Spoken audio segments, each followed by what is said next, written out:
Circuit Court of Fairfax County is now in session. NES and Rodney presiding. Good morning, Judy. All right, good morning. All right, do we have any preliminary matters before? Okay. Sure.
All right, are we ready for the jury then? Yes, sir. Okay.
Good morning, ladies and gentlemen. Please be seated. All right, your next witness. Yes, good morning, Your Honor. Mr. Depp calls Officer Tyler Haddon, and ladies and gentlemen of the jury, the first part of the testimony you will hear is questioning by Ms. Heard's counsel, and then we'll let you know when Mr. Depp's counsel takes over the question. All right, thank you. By deposition. Thank you.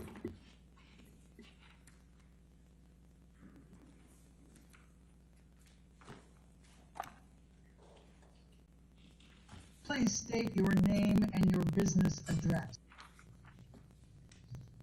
Tyler Haddon, 1546 West Martin Luther King Jr. Boulevard, Los Angeles, California.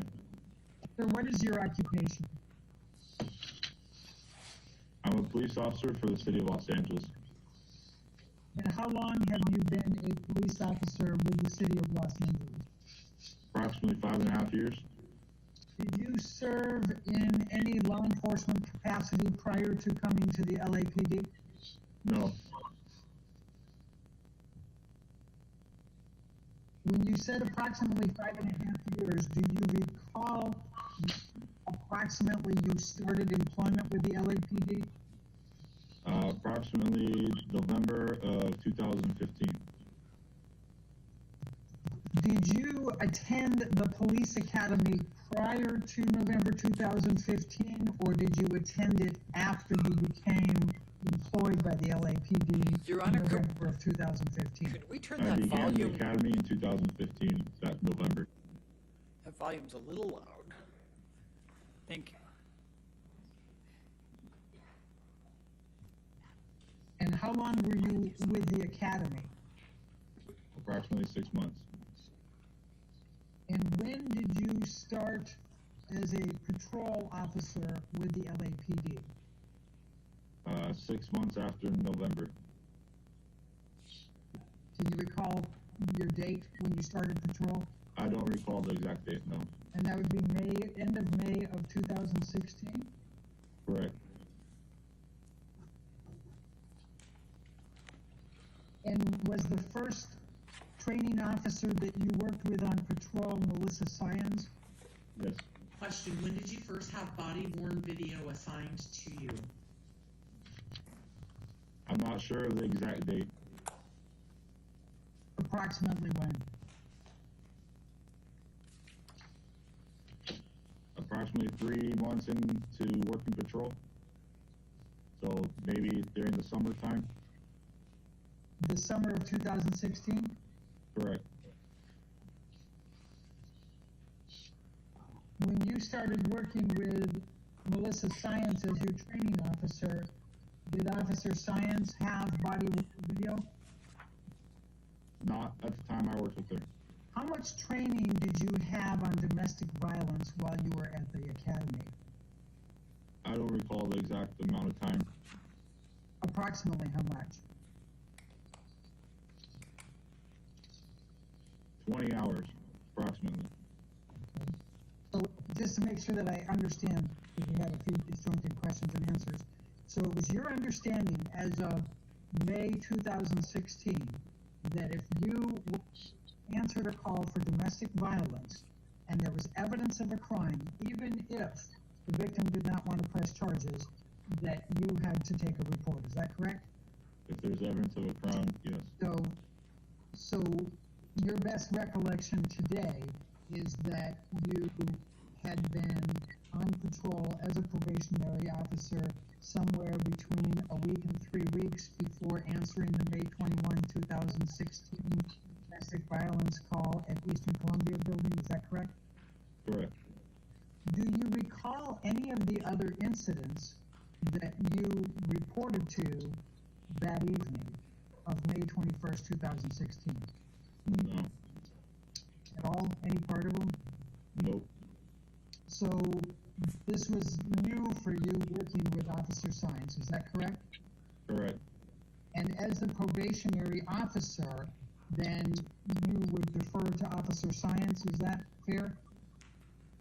Correct. And if you could just describe to me what your understanding of Officer Syons' role was to you as your training officer in May 2016. to teach me and guide me in how to become complete the duties of being a law enforcement officer. Officer Haddon, under your understanding of the LAPD rules in 2016, if a victim of domestic violence said that the altercation was only verbal, would that require you to write a report? No. Okay. Now, I'm going to ask you to take a look at the first page of what has been marked as Deposition Exhibit number 1. It's actually number 3, my apologies. And this is an incident recall. What is your understanding of what this document is, Officer Haddon? It's essentially what is given to us on our computer. And what do you mean is given to us on our computer? In our car. Right, so what happens? So when we're assigned the radio call comes to our computer in our car, and this is what we see on our screen, but in a different format. Now, how was this particular call characterized by the dispatch, at least initially? Initially, it was dispatched as a domestic radio call. Okay. And what does domestic radio call mean to you? That there's some type of, whether it's disagreement all the way up to a violent crime that's occurred between two people that are in some type of relationship or have some children in common. So, Officer Haddon, this comes out into the system, and it's accessible by all of the LAPD black and whites that are on patrol that night, correct? Yes, whoever is logged in and working that night, I could look up any division's radio calls if I wanted to. And then it has a DS and then ER after stat. What does that mean? DS means dispatched. ER means we're en route. So at 8:46 and 37 seconds p.m., your vehicle was en route to 849 South Broadway, correct? Correct. Do you recall how far away you were? I do not recall. And then it says primary unit PD 1A1-W3. What is that? That's my call assignment. So the PD is police department. 1A1 is my car assignment. W3 means I work watch 3. Okay. Then we have at 20:57, which is 8:57 p.m., that is AS. What does that mean? At scene. Like we're there.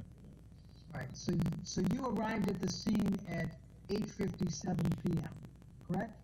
Correct. What did you do then? We walked to the location.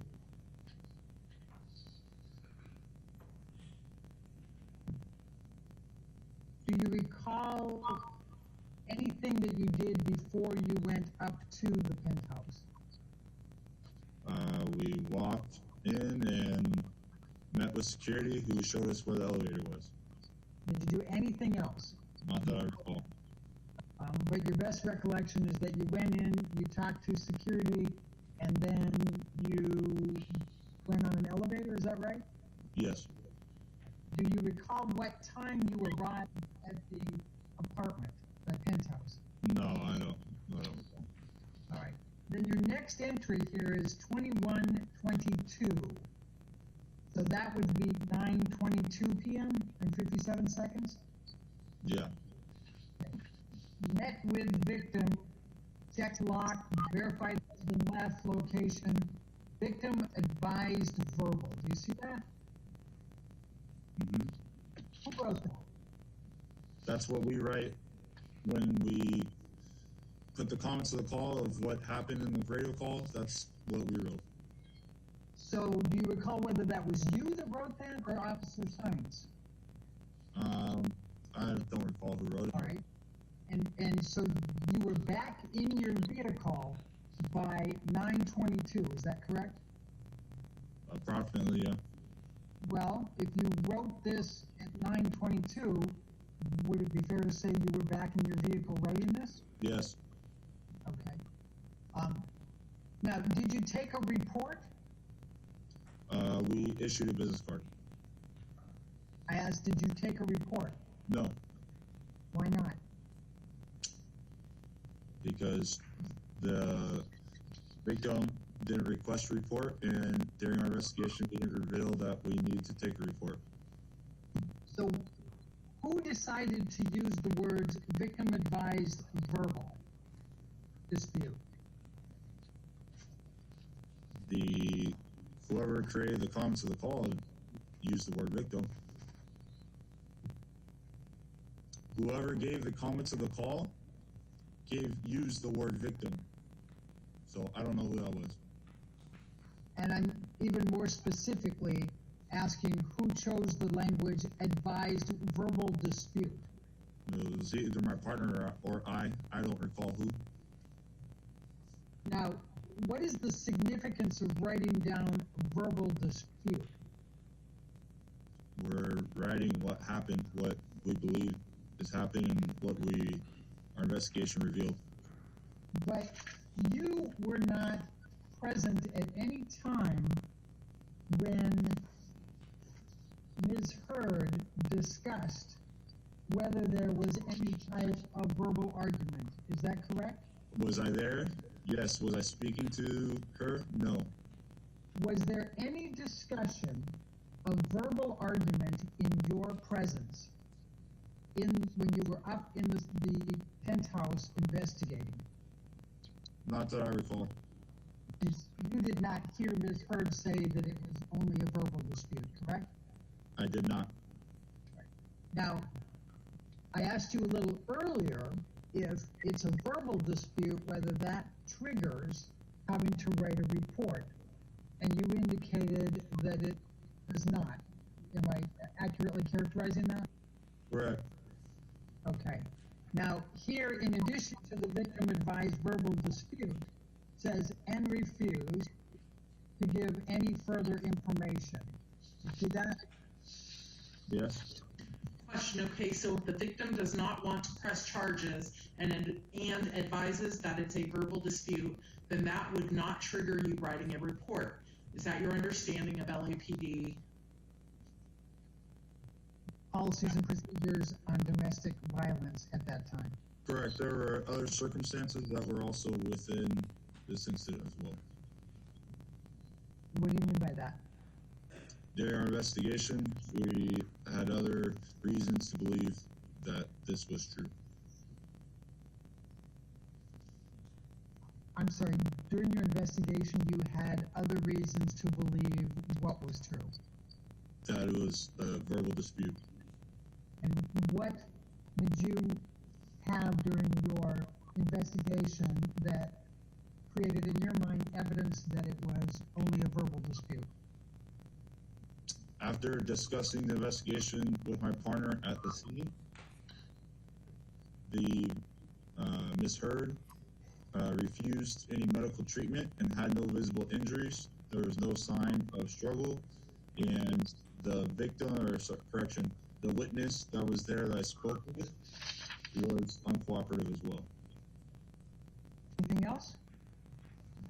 At this time, that's all. Okay. Now, you recall seeing that Ms. Heard was in tears and was crying and red-faced. Would you agree? Correct. From a distance. Well, from a distance, Ms. Heard was in tears, crying, and had a red face, correct? Correct. Why did you issue a business card? It's part of our policy. We're supposed to issue a business card, and it shows that we are there and completed an investigation. And if she would like us to come back, we offered that assistance that we can come back at another time if she feels like she needs us to come back. Did you take any notes at all? notes of what? So during the time that you were investigating this call, No, did you take any notes after you got back down to your car about the call? no, Did you take any pictures? no, Did you record anything? no, Would it be fair to say that on 5/21/2016 at 9:22 p.m., you and your training officer, Science, considered this incident closed? I said, yes, that is correct. At that time, we pressed enter and the call went off my screen, meaning it was completed.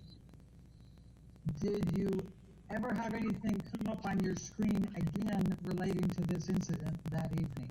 Not that I recall. All right. At the time that you closed out this incident on your screen at 9:22 on 5/21/2016, did you know that this call involved Johnny Depp? No, Did you, at the time that you closed this out on your screen, did you recognize Amber Heard? no, I had no idea who she was. And is it fair to say that you considered these people to be, quote, just citizens, end of quote? That's correct. Do you have any communications at all with Officer Gatling or his patrol partner the night of May 21st, 2016? No, not that I recall. So the next thing we're going to go to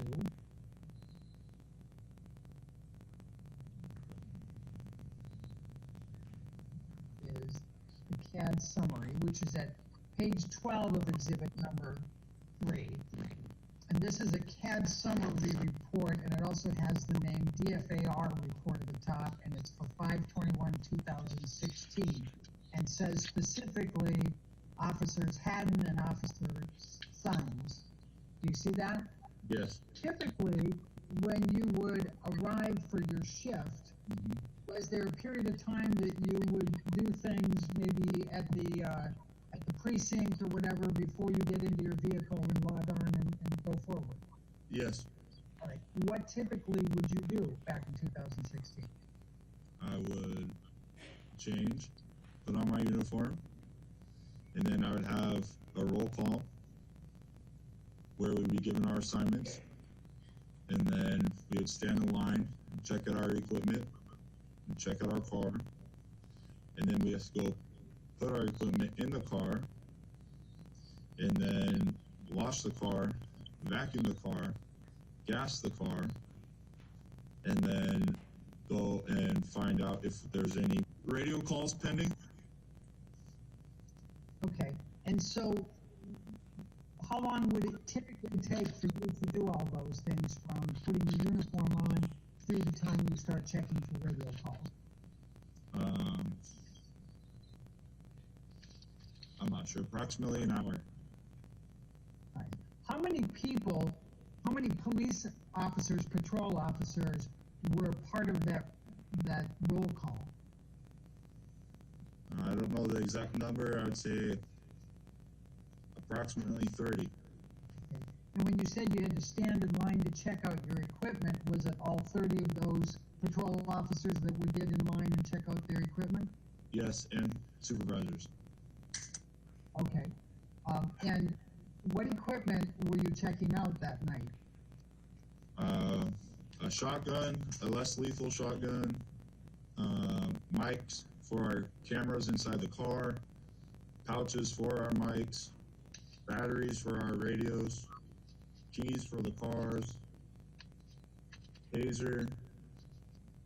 I think that's about it right now. Do you have a recollection of there being cameras inside your car back on May 21, 2016? Yes, I believe so. Now, when you arrived at the penthouse, you saw that there was a female holding and embracing Ms. Heard, correct? I believe it was when I was leaving the location, when we were getting ready to leave. Okay. Now, you believed that Ms. Heard was uncooperative because she was being emotional, crying, was refusing that she was hurt, and she didn't know initially whether she wanted to file a report or not, and then she didn't want to file a report, correct? Correct. Now, you said that Officer Science told you later that Ms. Heard called the number on the business card. Do you recall when Officer Science told you that Ms. Heard called the number on the card? No, I don't recall. Do you recall approximately how much time you spent at the penthouse speaking with either the male or with Ms. Heard or looking at the premises that night? I don't recall right now. You recall roughly whether it was 15 minutes, a half hour, hour? I don't recall. I'm going to ask you to take a look at what has been marked as Deposition Exhibit number 17. I'll just scroll down so you can see that. Hold on. Do you recognize the person in this photo? I believe that's Ms. Heard. All right. Is this the same person you saw on the night of May 21st, 2016, when you arrived sometime after 9:04 p.m.? And do you recall seeing the red marks that are reflected on this exhibit number 17 on Ms. Heard? No, I was never this close to be able to examine her face. You were never close enough to Ms. Heard to be able to examine her face, is that what you said? Correct. Okay. If you had seen this mark close enough to be able to see it, would you have believed you had an obligation to prepare a report? No, because I don't know what this is from.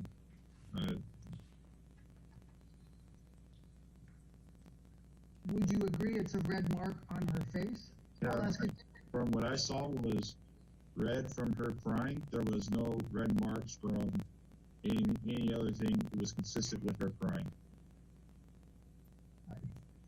does this look like a red mark that's from crying? Officer Haddon, would, in reviewing this picture, does it appear that there's an injury on Ms. Heard's face in this picture? No, You would say that doesn't evidence an injury? no, Why not? because I don't see an injury. I'm going to show you what has been marked as deposition exhibit number 18. And do you recognize this carpeting? No, Officer Haddon, what do you see in this picture? I see stripes with some type of stains on to be a possible flooring. Do you have a recollection of seeing stains on the flooring outside of Ms. Heard's penthouse that night of May 21st, 2016? At this point, not that I recall. And when you say at this point, not that you can recall, what do you mean by that? It's 5 years ago. I don't remember. Officer Haddon, I'm going to show you what has been marked as Haddon exhibit number 19. Do you recognize the business card? Yes. And tell me what you can recall of that. Well, that's my handwriting, and those are our LAPD business cards. All right. The next thing on there is refuse report. Do you see that? Yes. Okay. Was it your understanding that Ms. Heard did not want to press charges? She spoke with my partner, and that's what my partner advised me. Okay. Were you ever in the room when Ms. Heard either, quote, refused report or refused to press charges?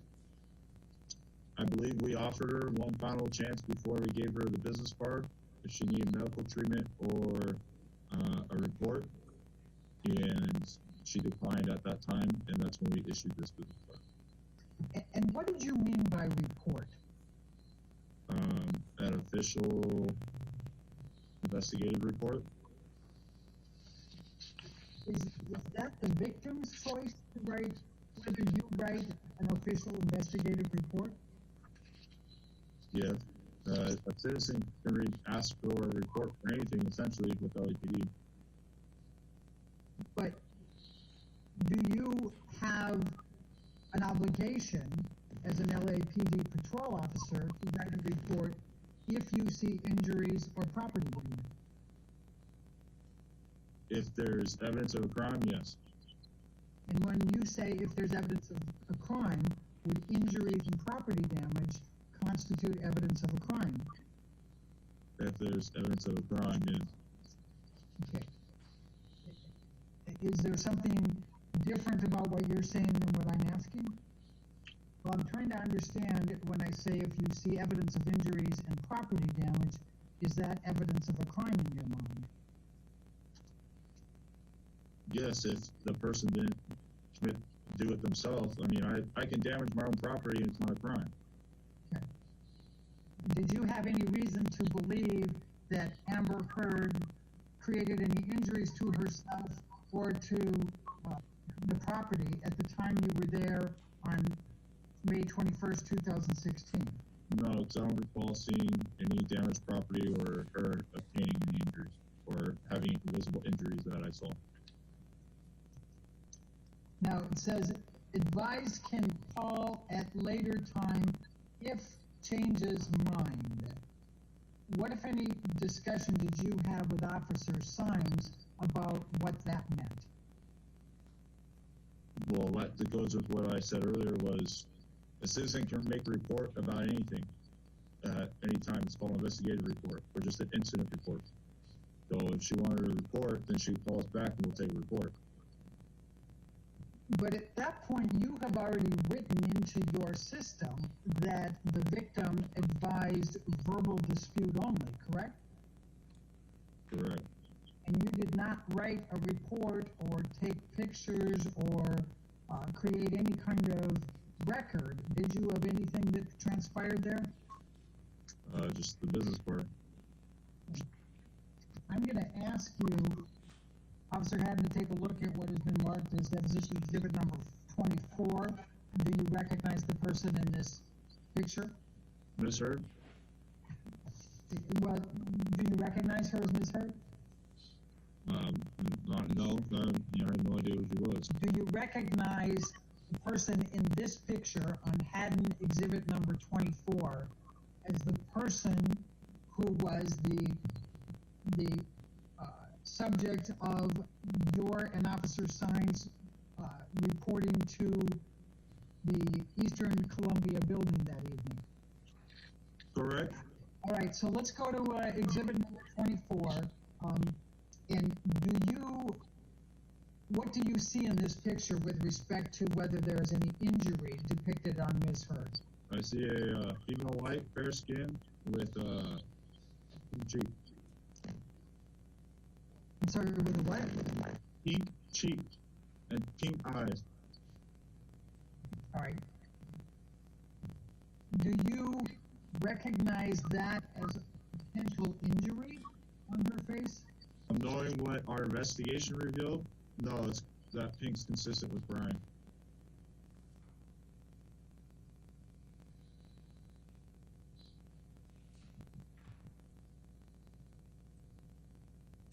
What do you mean by what your investigation revealed?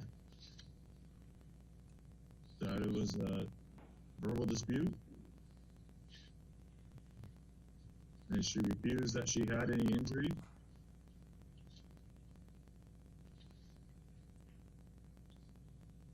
And just so we're clear again, you were never in the presence of Ms. Heard when she at any time said it was only a verbal dispute, correct? Correct. Now, would you as a police officer investigating, if you saw this, what's depicted in this picture, would you believe that you need to investigate further? Yeah, I would need additional information. Just because I see a female with pink cheeks and pink eyes doesn't mean that something happened. They should be sad and crying that their dog died. Did you engage in any further investigation? No, the only investigation I did was part of speaking to my partner and then Speaking with the witness. With the witness, the next door neighbor. And what did you discuss with the witness, the next door neighbor? I tried to obtain information of what occurred. What did you ask? Who, what, when, where, why. And what did he say? I don't remember his exact words, but he wasn't very coming with the information. I had very vague information as far as what he was telling me. What do you specifically recall the witness telling you? I don't recall. You don't recall at all? I don't recall specific words or sentences. Do you recall the witness taking you around and showing you property damage in the penthouse? No, I recall my partner and I doing a protective sweep, and that's it. You don't recall Josh Drew being with you and taking you through? I don't recall if someone else was with us or not. Do you recall one way or the other? I don't recall. All right. Now, you have a recollection of you and Officer Sines going through the entire penthouse, is that correct? We did a protective sweep of the location that she was at. And tell me what you mean by protective sweep. We walked through the general housing area that she is at to make sure that there's no one else in there that shouldn't be there, or there's no one hurt.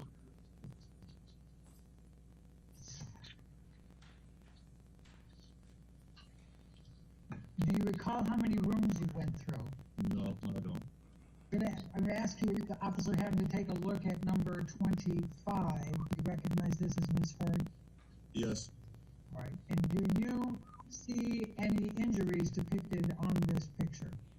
No. I'm going to show you what has been marked as exhibit number 26. Do you recognize this as Ms. Hurd? Yes. Okay. Do you see any injuries in this picture? No. I'm going to ask you the same question. Exhibit number 27. Do you recognize this as Ms. Hurd? Yes. And do you see any injuries in this picture on Ms. Hurd? No.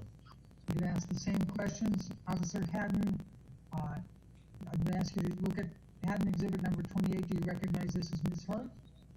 Yes. And do you see any injuries depicted on Ms. Hurd's face in this picture? No. I show you exhibit number 29. Do you recognize this as Ms. Hurd? Yes. Do you see any injuries on Ms. Hurd in this picture? No. Now, you indicated that you and Officer Sines went through the apartment, correct? Correct. We did a protective sweep. Protective sweep. And in doing the protective sweep, you did go in the room, correct? I mean, I don't know exactly where we went, but we walked around what she claimed was her living quarters. Would you agree that if Ms. Hurd displayed injuries at the time that you reported to her residence after the domestic violence call, that you would have had an obligation to prepare a report? If there was injuries or a complaint of pain, yes. I'm sorry, injuries or what? Complaint of pain? Would you agree that if Ms. Hurd displayed injuries that you perceived to be injuries at the time you reported to Ms. Hurd's residence after the domestic violence call on May 21st, 2016, you had an obligation to prepare a report? If I perceived them to be injuries, then yes. Okay. Would you agree that if there was property damage present at the time you reported to Ms. Hurd's residence after the domestic violence calls, you had an obligation to prepare a report? No, because if she's living there, that's her property, and she's being uncooperative and doesn't say that someone else did it or anyone else did it, then I have no other information to go off of. She could have broken it herself. Officer Haddon, did you provide any pamphlets to Ms. Hurd, you or Officer Sines, relating to domestic violence? I personally did not. You know whether Officer Sines did? I don't know. And ladies and gentlemen, at this point, counsel for Mr. Depp takes over the questioning.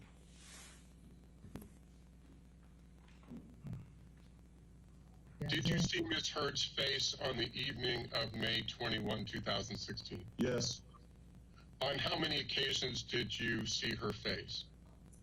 I believe 2. And the first time you saw her face, how close to her were you? I don't recall exactly. I think it was approximately 10 feet. Did you perceive any, did you have any problems with your eyesight at that time? No. Did you have 20/20 vision as of May 21, 2016? No, I wear contacts though, so I can see perfectly fine. Were you wearing your contacts that evening? Yes, Did you have any trouble seeing the contours of her face the first time you saw her that evening? no, Did you perceive any signs of injury on her face or anywhere else on her body that was visible to you? no.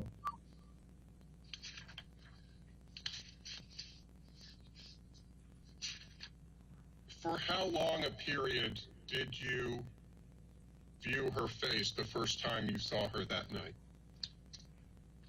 A few seconds, not very long. And how much later was the second time you saw Miss Heard? Right before we left, And how close to her were you when you observed her face? approximately 10 feet. Did you have a clear view of her face? Yes, Did you still have your contacts in at the time? yes, Was there sufficient light that enabled you to actually see her face? I believe so. I believe it was the light was a little dimmer, but it was still lit. Did you perceive any signs of injury to her face on that second occasion? No, Did you see any swelling of any kind on her face, either during the first time you saw her or the second time you saw her that night? no, Did you see any marks on her face either the first time you observed her that night or the second time you observed her? just the redness which was consistent with her crying. Did you see any time that night any indication of any bruising on her face? No, Did you see at any time that evening any indication or any sign whatsoever of any injury to her face? no, And going to your, was it the security, what was the term you used? The security sweep, is that correct? the protective suite. Protective sweep.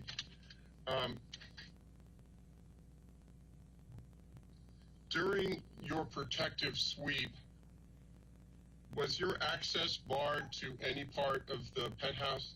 My access what? Sorry. Did you have free access to the penthouse? The witness that was there, he kind of, I believe he guided us kind of through the place. I don't know, wherever he guided us through. Did you see any broken glass anywhere in the penthouse where you did the protective sweep? Not that I remember. Were you looking for any signs of a disturbance? Yes, Why were you looking for signs of a possible disturbance? signs of or any evidence that a crime has occurred. Is that standard procedure, a police procedure? Yes, And why do you look for potential signs of vandalism or disturbance to property in the course of a domestic violence allegation or possibility? just because that tends to happen when some type of domestic altercation occurs between two people.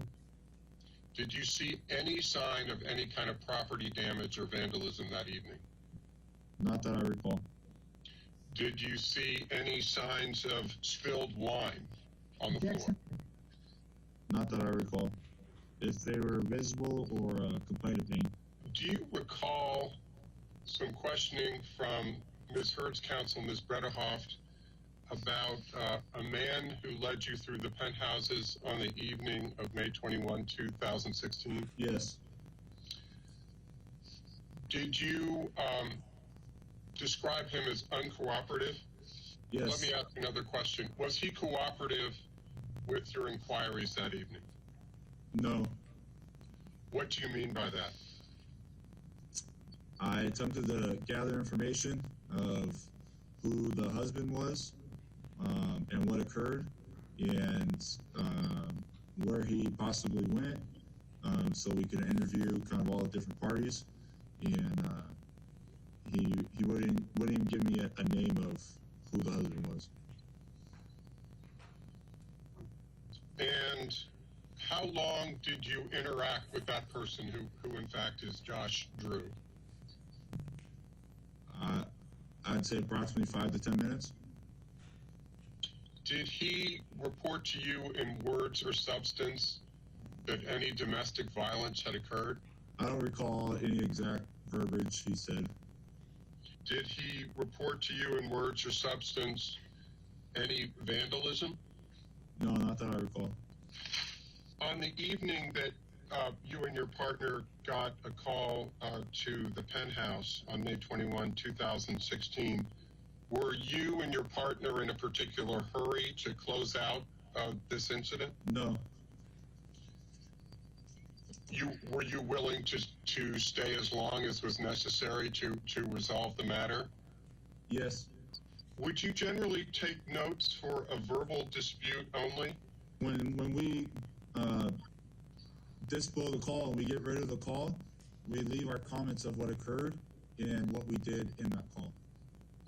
Would you generally write a report for a verbal dispute only? No, unless it's at the request of one of the parties.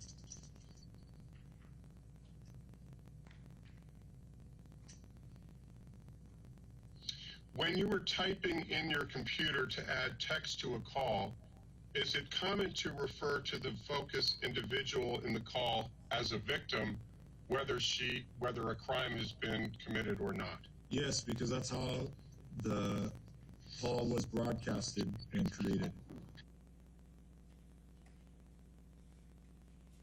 Ladies and gentlemen, at this point, counsel for Ms. Heard completes the questioning. Now, there was another woman that was present as well, correct, that night? I believe so, yes. Do you remember testifying earlier that at the end she was holding and embracing Ms. Heard? Yeah, I believe she's sitting on the couch with her when we left. Did you interview that woman? No, she was with Miss Heard when my partner was speaking with her, I believe. I had never spoke to her. Did you ever attempt to interview that woman that was on the couch who was embracing Miss Heard? No, because I was speaking with the gentleman outside. Do you know whether Officer Science ever attempted to interview that woman who was sitting on the couch?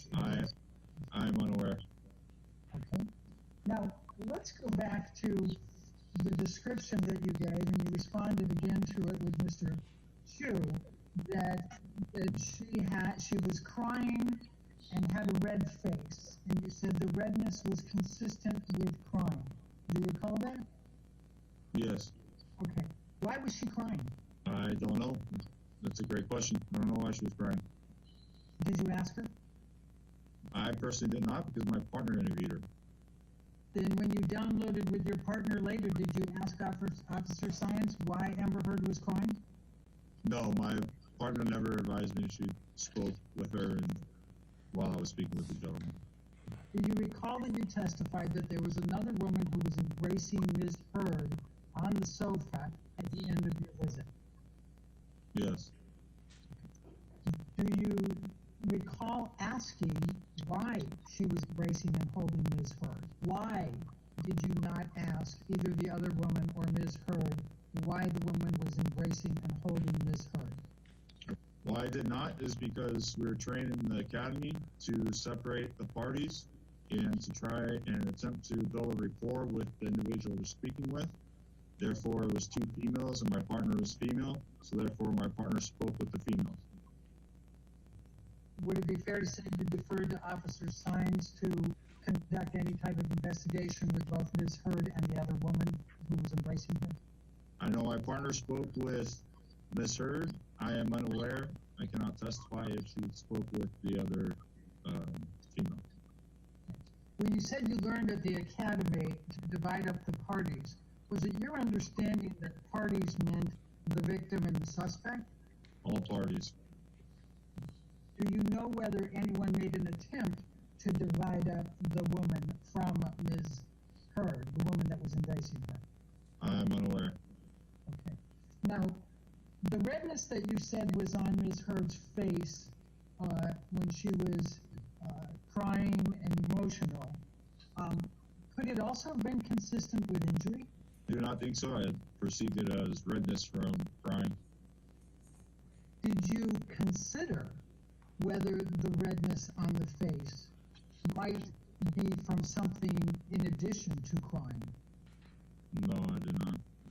And you had never met Ms. Heard before, correct? Never even seen her. And would it be fair to say that you don't know what Ms. Heard's, what her characteristics are for swelling, bruising, redness, correct? Correct.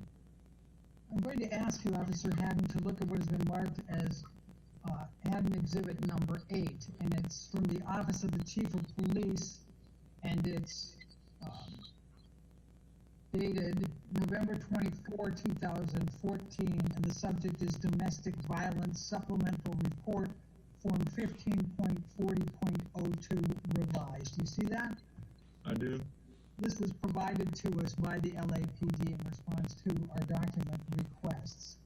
Did you have an understanding that there was a domestic violence supplemental report form that was in place as of May 21st, 2016? Yes. I'm going to show you what is Exhibit number 9, and this is called Domestic Violence Supplemental Report.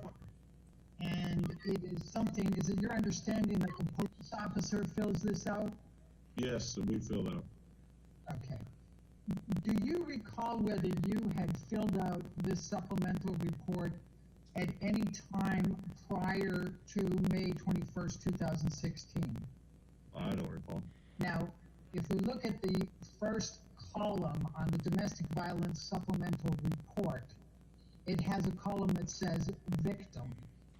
And then there are a number of descriptive words underneath with boxes. Do you see that? I do. All right. Now, the first one is shaking.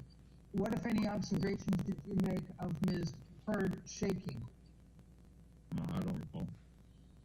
All right. What, if any, observations did you make about Ms. Heard being unresponsive? The little time I dealt with her, yeah, she was unresponsive, crying. I'm sorry, I didn't catch the first part. She was unresponsive and crying, did you say? Yes. Okay. And I guess you've answered the third one here, that she was crying, correct? Yes. All right. And what, if any, observations did you make of whether Amber Heard was scared? I didn't. You didn't what? I did not observe.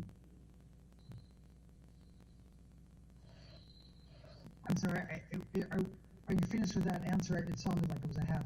I just want to make sure you... Yeah, I did not observe her being fearful. Okay, but Ms. Heard did not want to file a report, correct? Correct. She did not want to press charges, correct? Correct. And she did not want to tell you the name of her husband, correct? No, because I didn't talk to her. Well, do you recall testifying earlier that Ms. Heard was uncooperative? Yes, she was uncooperative with my partner. All right. And do you recall testifying that Ms. Heard was uncooperative because she was emotional, she was crying, she wasn't sure whether she wanted to file a report or not, and she was not, then she said she did not want to? Yes, that's what she had spoken with my partner about. Do you know why Ms. Heard did not want to file a report, or did not want to press charges? No, I did not. Officer Haddon, I'm going to show you where it's been marked as deposition exhibit number 10, and I'm going to have you look at it. It starts out with Field Notebook Divider Domestic Violence Laws, LAPD Form 18.30.02, and it has the date. This is date of January 31, 2010 at the bottom with the footnote. I'm going to just direct your attention here to case preparation, and this is relating to domestic violence laws. Case preparation says, note the complainant's emotional and physical condition. You see that? Yes. Okay. And then ensure all evidence is gathered and preserved, e.g. bloody clothing, damaged bones, damaged property. You see that? Yes. Okay. Did you or Officer Shines provide any kind of notes relating to Ms. Heard's emotional and physical condition on May 21, 2016? No. Did you or Officer Shines ensure all the evidence was gathered and preserved, including the damaged property? I said no, and all these things would have been documented if there was a report.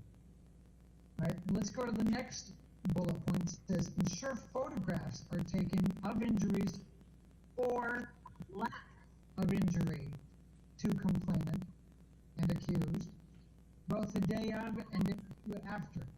Did you take any photographs to show a lack of injury? No.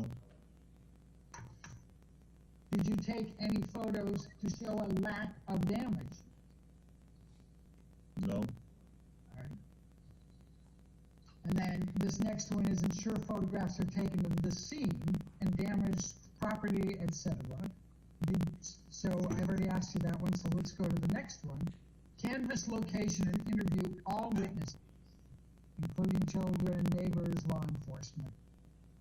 Did you do that in this instance? Yes. Who did you interview? I spoke with the gentleman. All right, anyone else? No, that's it. Now, there were two females present in addition to Ms. Heard, were there not? Yes. Including her, I believe there's two. You don't recall the third woman there? No, I don't recall a third woman being there. All right. Did you ask if there was anybody else that was present who had witnessed any aspect of this? I don't recall exactly, but Let's go to exhibit number 11. So what did you determine this call was after your investigation? dispute, a verbal dispute. It's not against the law to argue. I argue in my life. So you decided that there was only a verbal dispute, therefore it didn't constitute domestic violence? From the information or lack of information I was able to receive from the witness and the information my partner gathered, yes. Is it your understanding that a police officer can be brought up on charges of misconduct if they engage in neglect of duty? Yes. Right. Is it also your understanding that a police officer can be brought up on misconduct charges at the LAPD if they violate department policies, rules, or procedures? Yes. And is it your understanding that a police officer can be brought up on charges of misconduct if they engage in conduct which may tend to reflect unfavorably upon the employee or the department? Yes. All right. Thank you. Your next witness is by deposition also. I assume you need a few minutes to switch that out, or are you ready to? We're ready. Well, actually, I think we still have Oh, I think that's right. Okay, well, we go ahead and, it's early, but let's go ahead and take a morning recess for 15 minutes so we can take care of that and get it set up with the next deposition, okay? So don't talk to anybody and don't do any outside research, all right?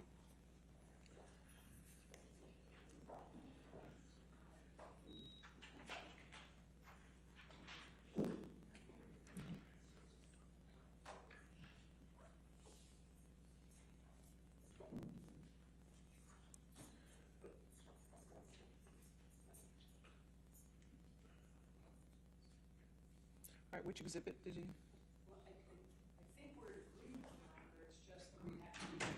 Okay, who's the next, which deposition is next? Officer William Gatlin, Your Honor. Officer Gatlin? with him, so. Okay. We did the redactions that we discussed, and I don't know how to. I haven't seen it yet, so I All just right, need to. why don't I go ahead and confirm. take the 15 minutes, and when I come back, we can figure it out. So, Because I don't think we were in disagreement on anything else. okay, and how long is this deposition? I believe it's around 35 minutes, Your Honor. Okay, so we'll be able to start the next one right after that. We should be able to, yes. So why don't you go ahead and get the exhibits for the next one after that as well, and I'll come back at 11:20 and we can do both of them, okay? All right. Thank you, Your Honor.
Which evidence do we have?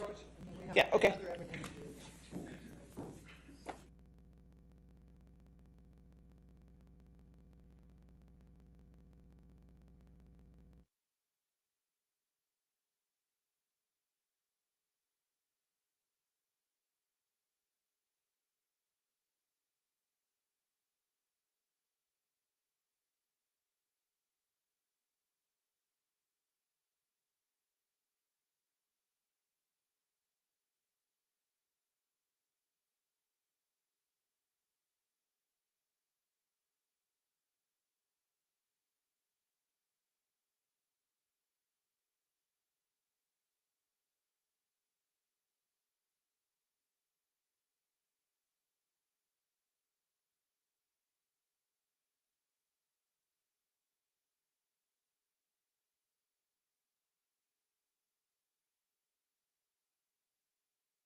All right. Are we ready for the jury then?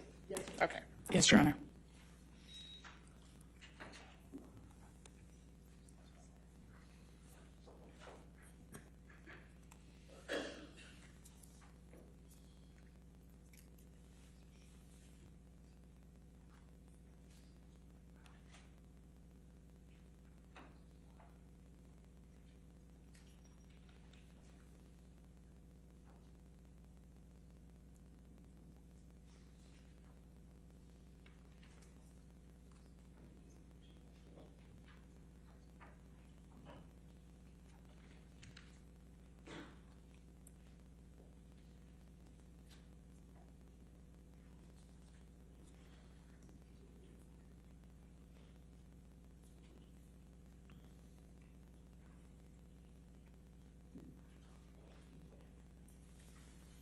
All right, thank you. All right, your next witness? Okay. Officer Gatlin. Could you spell the last name for me and for the court reporter? Gatlin. Okay, thank you.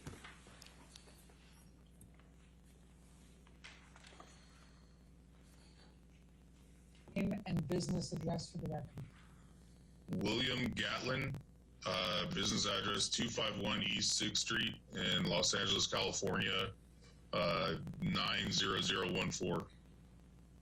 How long have you been an officer with the LAPD? 8 years.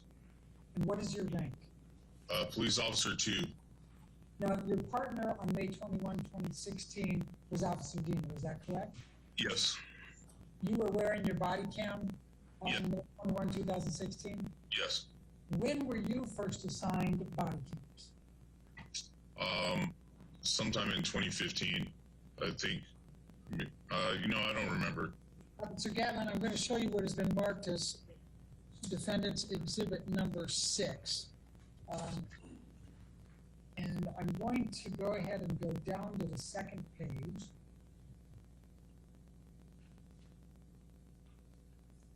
And this is the incident recall for you and Officer Diener for May 21, 2016, in connection with the call at the Eastern Columbia Building, 849 South Broadway. Now, Officer Diener indicated that he believed that he was driving that night. Is that your recollection as well? Yes. And when Officer Diener is driving, what does that mean you're doing? It means I handle the computer. Based on the incident recall, when did you arrive at the scene, you and Officer Diener? We arrived at scene, it looks like at 22:24. And that is 10:24? Correct. So when you arrived, do you recall whether there were any other police officers that were on the scene? I do not believe there was. Do you recall whether there was any press on the scene? I do not believe there was. Do you recall whether there was any type of public gathering involved? No. Was it relatively quiet? From my recollection, yes. Did you see very many people in the lobby when you came through? Not that I remember. Okay. And then tell me what you recall of this incident once you got there and you were shown to the elevator. I remember we went up the elevator, exited the elevator, walked down the hallway until we found the unit number, knocked on the door, a male answered the door, and at that point, I really didn't know whether this guy is potentially the suspect, if this guy is involved in the altercation, or who this guy was. So we kind of talked to him for a second, and he advised us that the police had already been there. He had a business card from them, and we told him that we still needed to step inside to check on the subject or potential victim, just to make sure that she's okay and that this is indeed related to the previous incident and not a new incident where the suspect had potentially returned and caused there's another new issue at hand. So do you recall that you already knew that that another officer had answered the call, or other officers had answered the call before you got there? Yes, I already knew there was a previous caller. And how did you know that? Just kind of keeping track. When you're on the computer, you kind of are able to keep track of the calls throughout the night and where they're at and what's going on. And did you know that Officer Sines and Haddon had been the ones who had answered the call earlier? I believe so. Okay. Did you speak with Officer Sines or Officer Haddon before you went to the Eastern Columbia building? No. I'm going to take you down to the same exhibit, the page that's Bates stamp numbered LAPD 11. And I'm going to ask you, this is a TOMSG data log. Do you recognize this document? I've never seen this before. I've never seen one of these documents before. All right. Do you have a recollection of receiving an administrative message at 22:22:30, which would be 10:22:30, saying incident 4756 is the same incident as yours, 1A1 handled earlier, doubt she called back, probably just delayed response? I do not recall getting that message. Right below it, at 22:23:22, which is 10:23 and change, it shows that your unit responded with ROG, in other words, Roger, to that message. Do you see that? Yes. Would that have been you that did that, or would that have been Officer Diener? Probably me. Okay, and is that because you weren't driving and Officer Diener was? Yes. Okay, so does this refresh your recollection of what had been communicated to you and why you knew that someone had already answered this call earlier? Yes. Are you familiar with the term cycle of violence? Yes. Well, typically, do you make arrests on domestic abuse calls? Sometimes we do, and sometimes the other party is no longer at scene, and we would just take a report. Okay. Are there times where they just refuse to cooperate and you just left?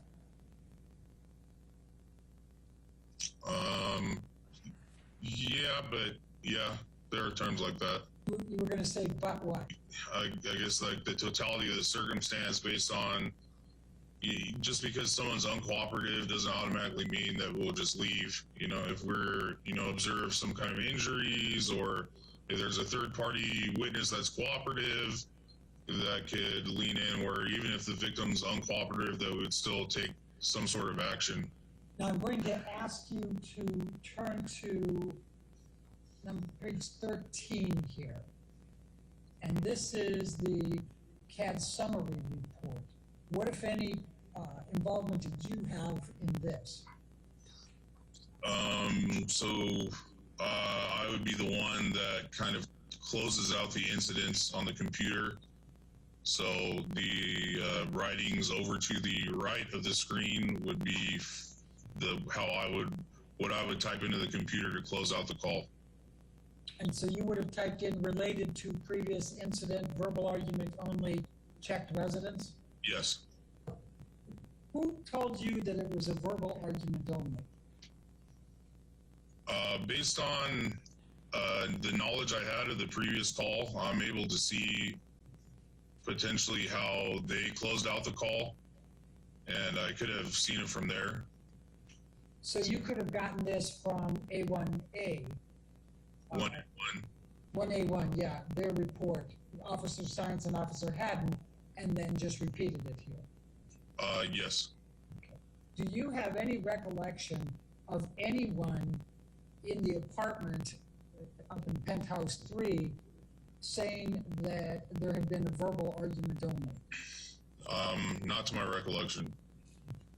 Well, let me just jump back to the events of May 21 for a moment. Were you aware that that was the apartment of Johnny Depp and Amber Heard?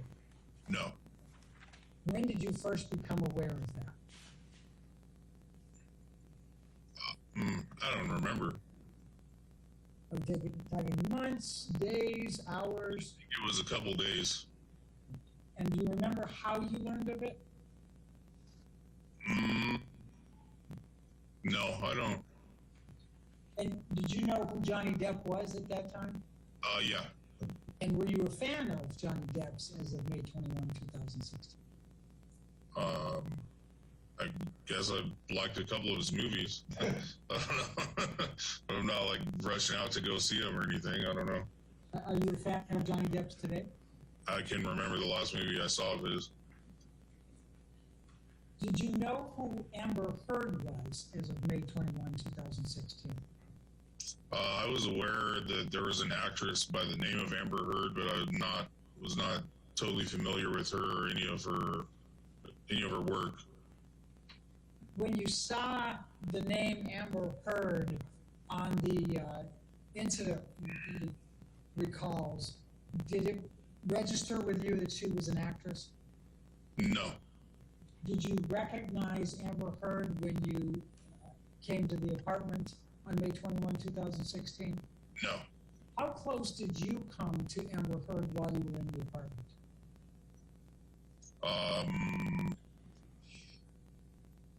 I'd have to say probably between 10 and 15 feet. And what was the lighting like where Amber Heard was sitting?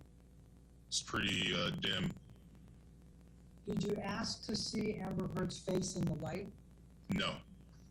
Did you ask Amber Heard whether she had any injuries? No.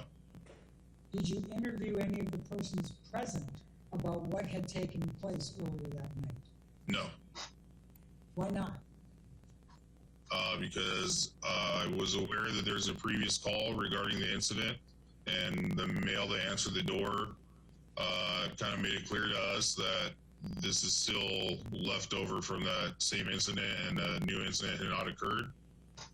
So I didn't feel the need to at that time. Did you go through and search the entire apartment, including bedrooms, offices, and other areas? No.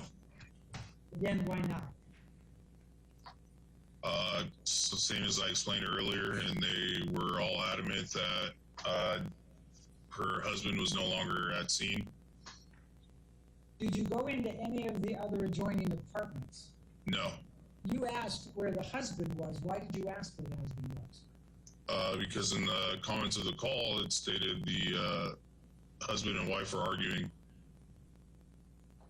Okay. And it was also a domestic violence. Yeah, it's a domestic violence call, and it wouldn't be uncommon for, the male to answer the door to tell us that he's not the husband, and later it turns out that he is. So, we kind of have to talk to the other party involved to make sure that that's not the male that's involved in the argument. Did any of the four people that were in the apartment identify Johnny Depp as that male? No. Was there any effort by any of the people in that apartment to get you to press charges or investigate further? No. Would you say the people were reluctant to even have you come into the apartment? It felt that way. And what occurred that made it feel like that to you? They didn't want you in the apartment. Just the way that the male was acting to answer the door. He kind of just said, "Oh, let me just go grab the business card from the previous call." And then even still, when we had went inside, it didn't seem like anybody was particularly eager to talk to us. I'm going to ask you to take a look at Exhibit 1, Defendant's Exhibit 1.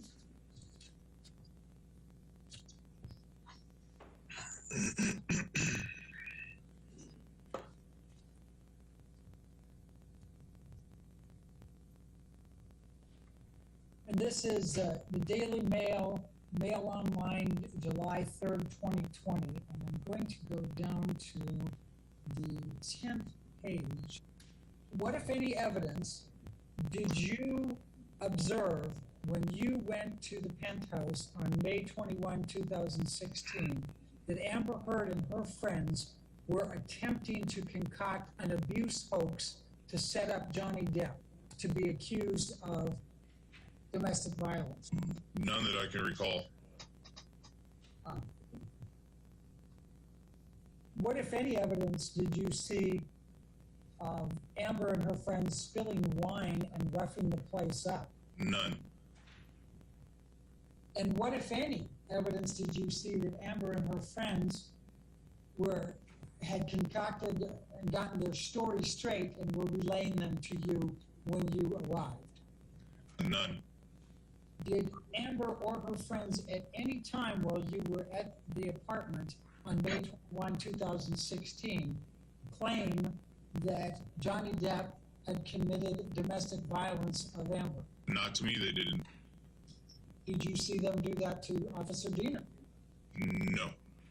What, if any, efforts did Amber Heard make to come over and to show you any evidence of injuries? None. And what, if any, effort did Amber Heard or her friends make to try to show you any type of property damage? None. And what, if any, evidence do you have that Amber or her friends placed a second call to 911? I don't have any evidence that it was one of her friends. I just know that there was a second call placed. Well, actually, if I can recall, I think it said that her friend was on the phone with her and her arguing with her husband. Who said that? I believe that's what the incident recall said. Did you ever provide a sworn deposition saying that you saw no evidence of a crime at the penthouse before today? No. Are you aware of whether Officer Diener provided a sworn deposition saying he saw no evidence of a crime? He has not. Now this call came in at 20:30, which is approximately 8:30 regular time, PM, right? Yes. Okay. And then a little bit further down, just 7 minutes later, comes a duplicate call that appears to come from the New York Police Department. So Yes. there were roughly 7 minutes of each other, correct? Yes. Did you see that when you were looking back and trying to look at the history? I believe I saw all of this. Did you see in any of the incident recalls or any of the documentation that you reviewed that the officers, Officer Science and Haddon, reported to the scene, left the scene, closed out, and then another call was made to come to 849 South Broadway? Yes. What did you see? The second call created was the one that we had received. And it says, this is 2209, which would be 1009, right, roughly? Yes. It says, teletype from NYPD ICAD. Female stated she was on the phone with her friend. She began screaming at her husband. Subject, Amber Heard. Husband, Johnny Heard. Male, 53 years old, 5'11", NFD, NFI. Do you see that? Yes. Okay. But that's New York Police Department, and back here it says New York Police Department, correct? Correct. Okay. But after you communicated down here,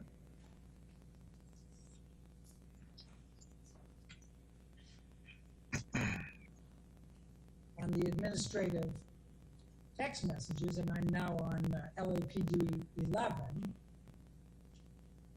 this is 2222, you now know it's the same incident as yours, and 1A1 handled earlier.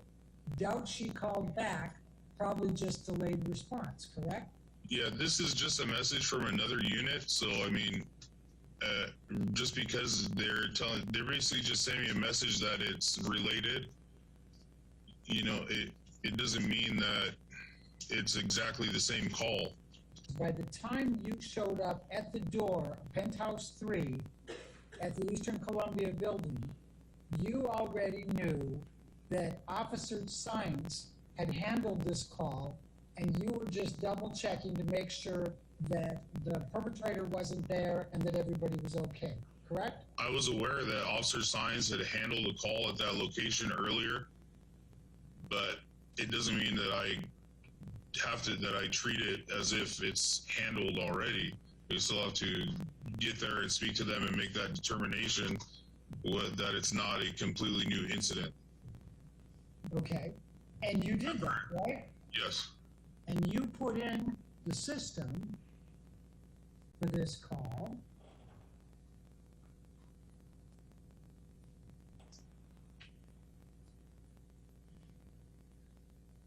Twenty 46 to 2122. Met with Vic, checked location, verified husband left location. Victim advised verbal dispute and refused to give any further information. Actually, that was Haddon and Sons, right? That wasn't me. I didn't put that in. And then what you put in, that was why I couldn't find it. You put in 2217, and I'm sure you weren't there till 301, but we talked after some dates about that. You put in related to previous incident, verbal argument only, checked residence, correct? Yes. Okay. And your putting verbal argument only was based on what you had reviewed with Science and Haddon, correct? Yes. I'm going to show you what has been marked as Defendant's Exhibit number 2, and it's a picture, it's a portion of a video clip from the ECB building, and it has 5/21/2016, and the time is 22/28/14. Do you recognize the person in this picture? Yes. And who is in this picture? Officer Diener. I'm going to ask you to take a look at Defendant's Exhibit number 3, and that's reflecting a video clip again, and it's dated 5/21/2016 and says 22/28/15. Do you recognize the person in this? Yeah, that's me and Officer Diener. I'm going to show you now the video cam footage. I've got the two from yours and from Officer Diener, so I'm going to go through and show those to you.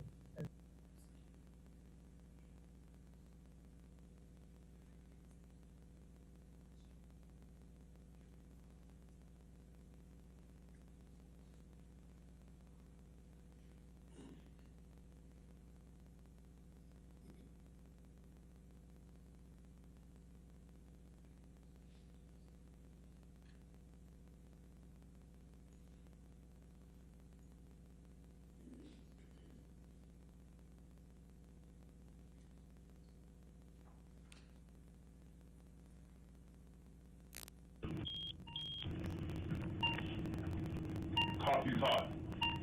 Burn it up. Word round to penthouse 3.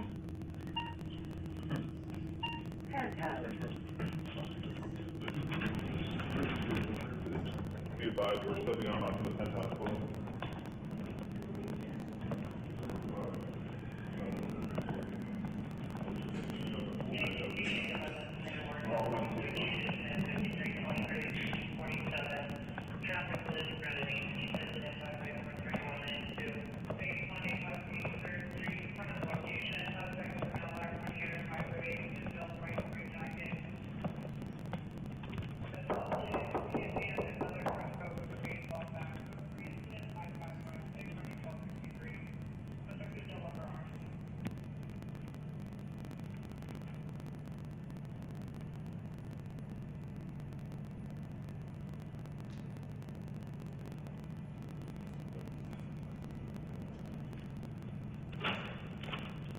Hello. Officers. How you doing? Doing all right. You guys had somebody come out here earlier? Yes, we did. Okay. I can't remember their names offhand. We have the card inside. Cyan, maybe? Yeah, we got another call. I don't know if it's related to the same call from earlier or if somebody called again. Probably. We just need to check. One of you guys know someone in New York or something? Yeah, she probably called twice. Okay. Yeah. You just talk to your wife just to make sure it's No, it's not my one. okay. Different conversation. Okay, yeah. Well, whoever it is, when we step out, we just gotta check on and make sure they're all good. I'll go get the business card from the cops. Yeah, I don't know, just because we got another call and we came again, we still gotta make sure. Give me 1 second. Back up, please, back up. We'll just come in and just check. We need to make sure everybody in here is okay and that we.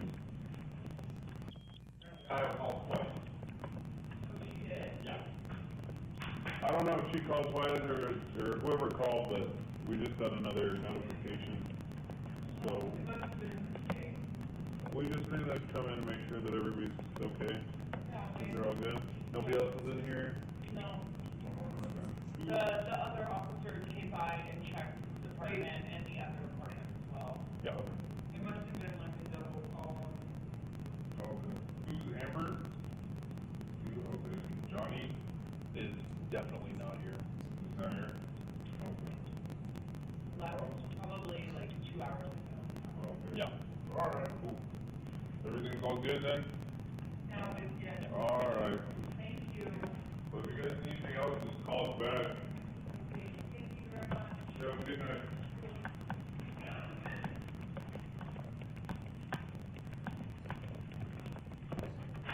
Thank you, officer. Yep, thank you. Good night.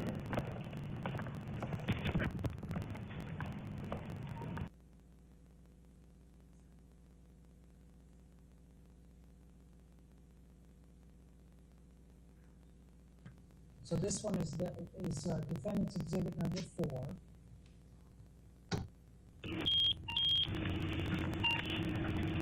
Coffee's hot. Burn it up. Word around penthouse 3.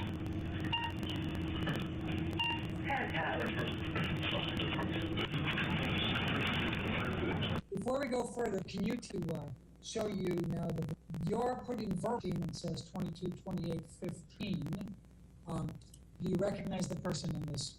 Yeah, that's me and Officer Diener. I'm going to show you now the video cam footage. I've got the two from yours and from Officer Diener, so I'm going to go through and show those to you. As we Okay. go. So this one is defendant's exhibit number 4.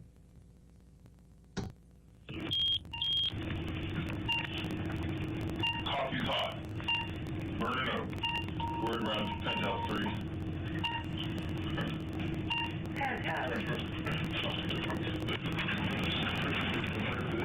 Hey, bud, we're still beyond off in the penthouse.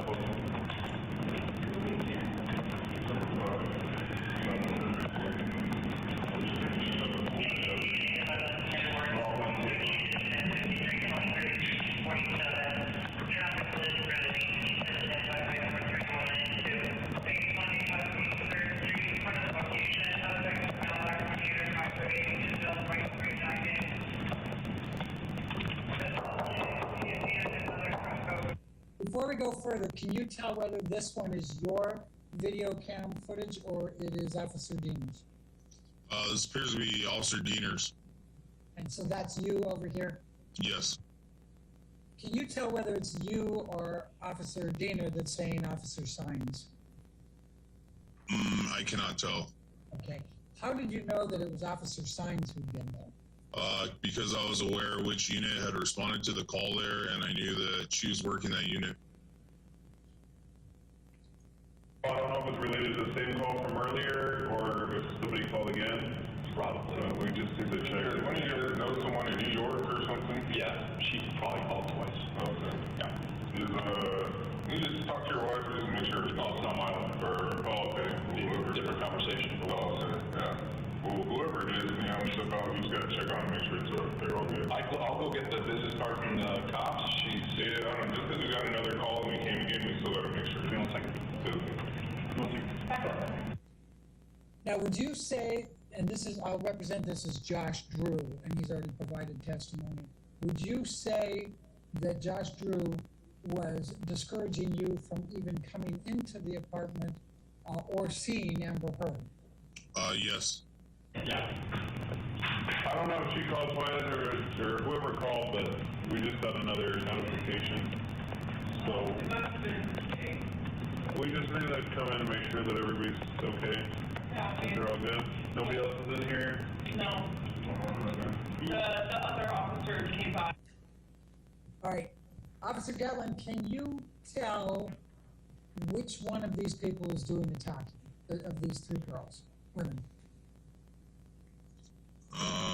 I can't tell for certain, but it appears to me it's the girl in the middle. That's the one that's leaning forward with the white shirt. Do you know which one of these is Amber Heard? From this view, I can't tell. All right. Do you know what color hair the person that's the most forward, that's in the middle, has?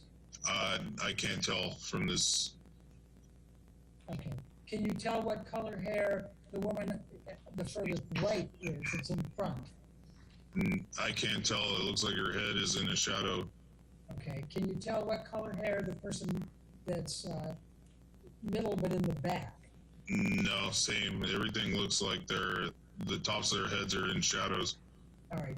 And you believe that the one to the left is Amber Heard? No, I believe that that's the one that's doing most of the talking. I had checked the apartment and the other apartment as well. Yeah. It must have been like a double call. Okay. Who's Amber? Okay. Johnny is. Did you see anybody acknowledge that they identify themselves as Amber? It looks like it was the girl sitting furthest away from me, or furthest away from the camera. Okay.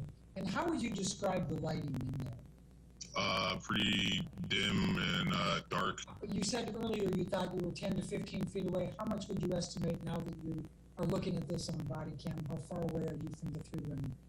I would still say it's in that range. Did you get a clear look at any of these three women? Yeah, I can't remember. And did you ask to have any of them come out into the lighting so that you could take a better look at them to see if potentially they might have injuries? No.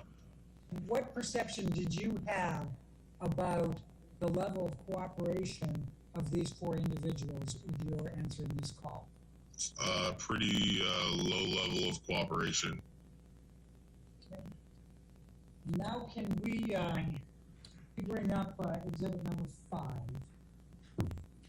It's the other video. I just want to run through both of them because there's a little bit of a different angle in the two.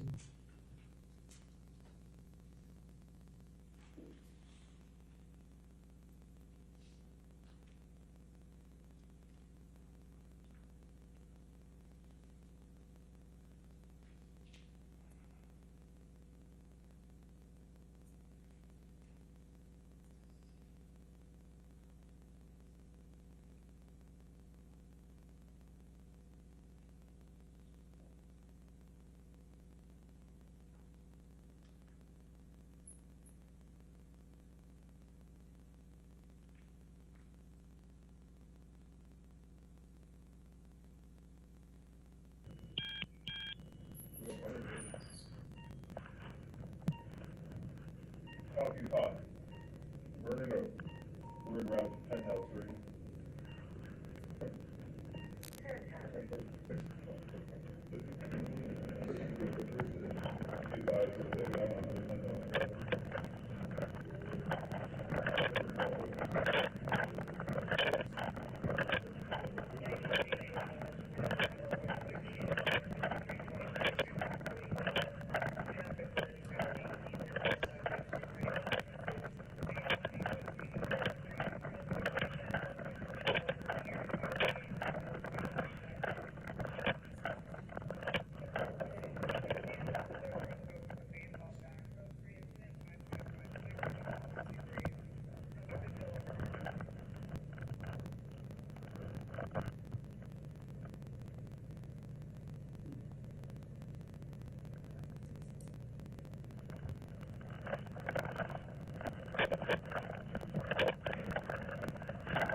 You guys let somebody come out here earlier? Okay. I can't remember the names offhand who the card is. Yeah, we got another call. I don't know if it's related to the same call from earlier or if somebody called again. Probably. We just do the check. When you guys know someone in New York or something? Yeah, she probably called away. Okay. Yeah. You just talk to your wife and make sure it's all not violent or, okay, it was a different conversation. Okay. Yeah. Well, whoever it is, stuff out when you guys are talking. I'll go get the business card from the cops. I don't know, just because we got another call and we can't get me, so make sure we don't think it's good. Back up. Please, back up. Where does this come in? We just make sure everything is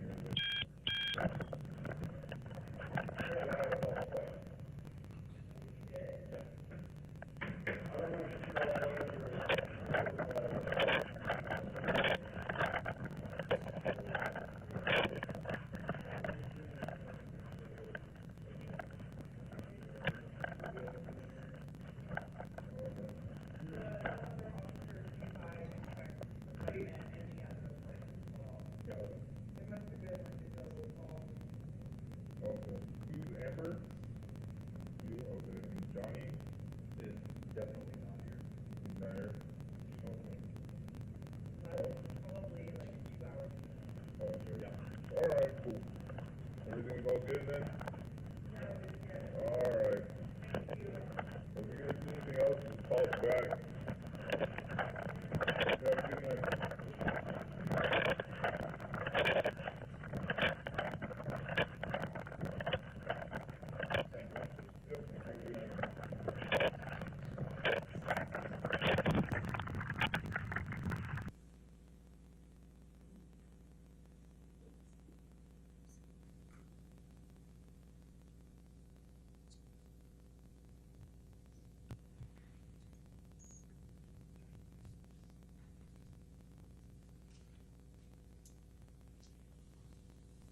Now showing you defendant's exhibit number 5.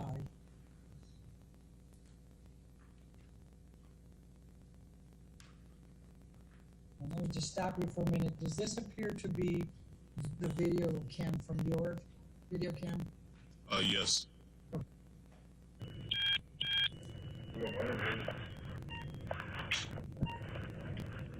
Coffee's hot. Burn it up. We're around penthouse 3.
Yeah, we got another call. I don't know if it's related to the same call from earlier or if somebody called again. We just need to check. When you guys know someone in New York or something? Yeah, she probably called twice. Okay. Yeah. You just talk to your wife just to make sure it's not violent for different conversation. Yeah. Well, whoever it is, so far, you guys are I'll go get the business card from the cops. Yeah, I don't know, just because we got another call and we came again, we still gotta make sure. We don't take it. Back up. Please, back up. We just come in and just check. We didn't make sure everything here.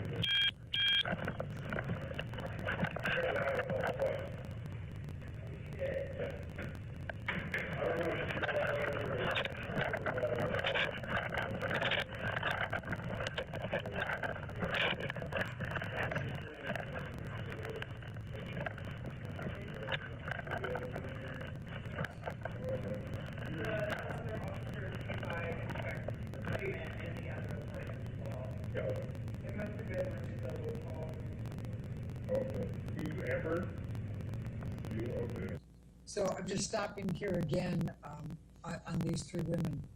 You had indicated before the woman that's leaning forward here that she's in the middle. Is that correct? It appears that way. And you think she's the one who did most of the talking, correct? Yeah, right now she was the one talking. Okay. And you believe that Amber is the one in the back behind her? Yes. Are you able to see the right side of Amber's face? From this camera view, it looks like she's kind of facing straight towards me. So I would have been able to see the right side of her face from there. Would you have been able to see it clearly? Due to the low lighting, probably not very clearly. Okay. Johnny is definitely not here. He's not here? Okay. Probably like 2 hours. Okay. All right, cool. While we're still there, can you tell how much hair Amber has covering the right side of her face in your pictures? No, it looks like from this camera view, most of the time, like half of her head is blocked from the woman in front of her. Can you tell whether she's wearing any makeup? No. Everything all good then? All right. If we get anything else, just call us back. Have a good night. Do you recall looking for any injuries in the faces of the three women? No.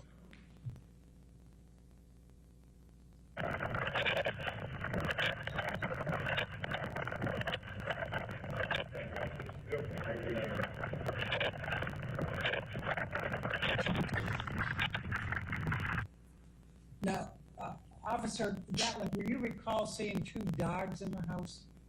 Yes. They were running around pretty freely. Yes. And when you say that, would you be able to, sitting here today, say that the person in these three photos, defendants 7, 8, and 9, is the same person that was sitting on that sofa in the back? Are you able to draw that connection? No, I don't recall. Do you disagree with my description of what's in this picture? No, I was stating that I didn't observe that when I was inside the apartment. Are you able to testify whether Amber Heard was the victim of domestic violence by Mr. Depp on May 21, 2016? Based on our investigation, it appeared as if she was not. Your investigation of what? Based on her refusing to give any statement on what had occurred. And at the time, we did not observe any any visible or verifiable injuries to her.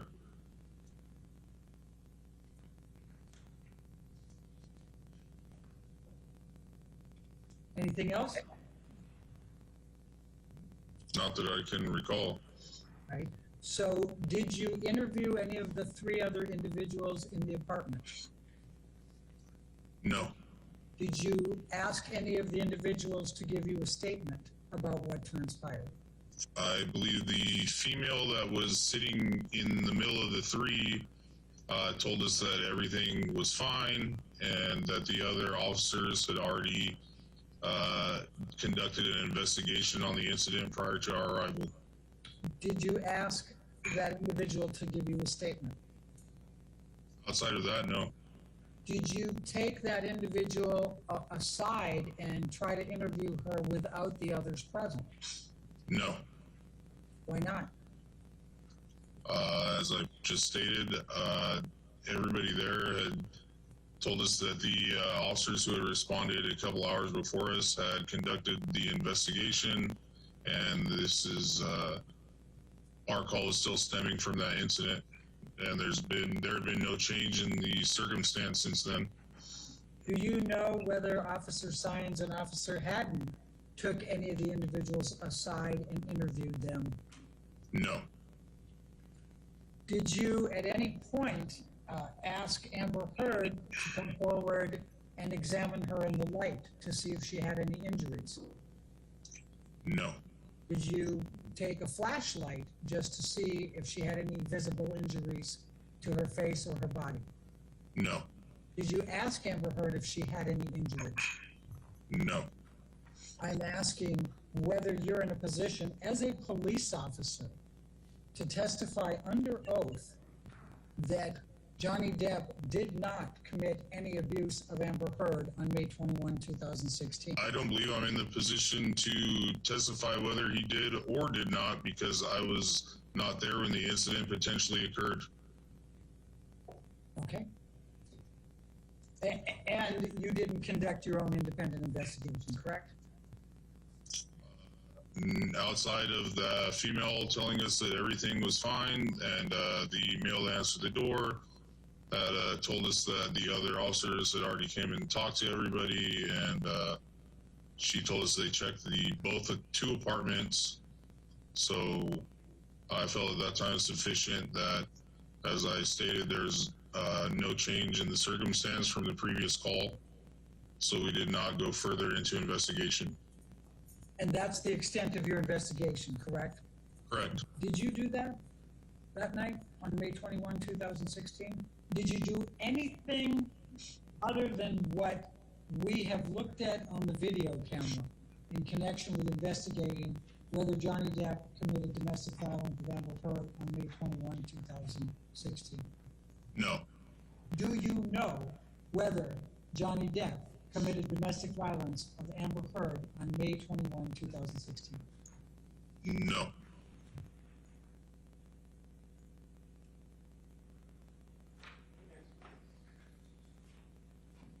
Sorry, your next witness? Alejandro Romero. Alejandro Romero.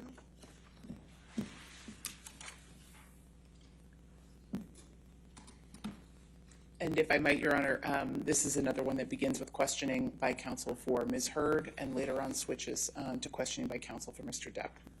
Okay, thank you. Romero, will you please state your name and address for the record? My name is Alejandro Romero. I go by Alex. What is your current occupation? I work at the front desk of the Eastern Columbia building. And is that for the Action Property Management Company? That's correct. How long have you been employed at the Eastern Columbia building? Approximately 13 years. And could you please describe what kind of work you do for the Eastern Columbia building? Most of it is just access control, and I deal with a lot of residents regarding their packages and food deliveries. Okay. And have you done that pretty much the whole 10 years? That's correct. I'm going to take you back to 2015 and 2016 for a moment. How many people would you say would go through the building on any particular day in that time? I'm talking tenants and visitors. I cannot say a number because there's 147 units in the building, and there are visitors, guests, friends. Actually, we used to send delivery people out. We don't send it anymore because of the COVID. But I cannot tell you a number. There's thousands of people probably. Have you ever met Johnny Depp? I saw him a couple of times. Okay. Do you remember what Mr. Depp was wearing on any of those occasions? Nope. Do you remember what jewelry he had on? Nope. Do you remember what headgear he was wearing? If he was wearing a scarf or a hat? No. Do you remember whether Mr. Depp was wearing any makeup or eyeliner? On the Nope, I don't remember. Nope. You couldn't tell me one way or the other, right? No. Do you know whether Mr. Depp had ever been physically violent with Amber Heard? And by this I mean hitting, punching, throwing objects at her, kicking her, headbutting her. You know one way or the other whether Mr. Depp ever did that to Ms. Heard? Nope. Have you ever seen Mr. Depp slam things around or be angry? No, I have never seen him like that. I'm going to ask you some questions now about Amber Heard. When did you first meet Amber Heard? I believe she was dancing on the lobby. I met her at the front desk. I interact more with her sister, Whitney, I believe that's her name, and her good friend Rocky. And but Amber, I only see him like once in a while when she was sometimes used to get packages. Do you recall whether Ms. Heard became a resident sometime around March 2016? Don't remember. Could you tell me one way or the other? I just can't remember. Like I said, it's been so long, I just don't remember. And like, I know you guys send me the papers to review, and I'm gonna be honest, I don't didn't want to review him because it's been so long. It's like, just don't want to deal with this anymore.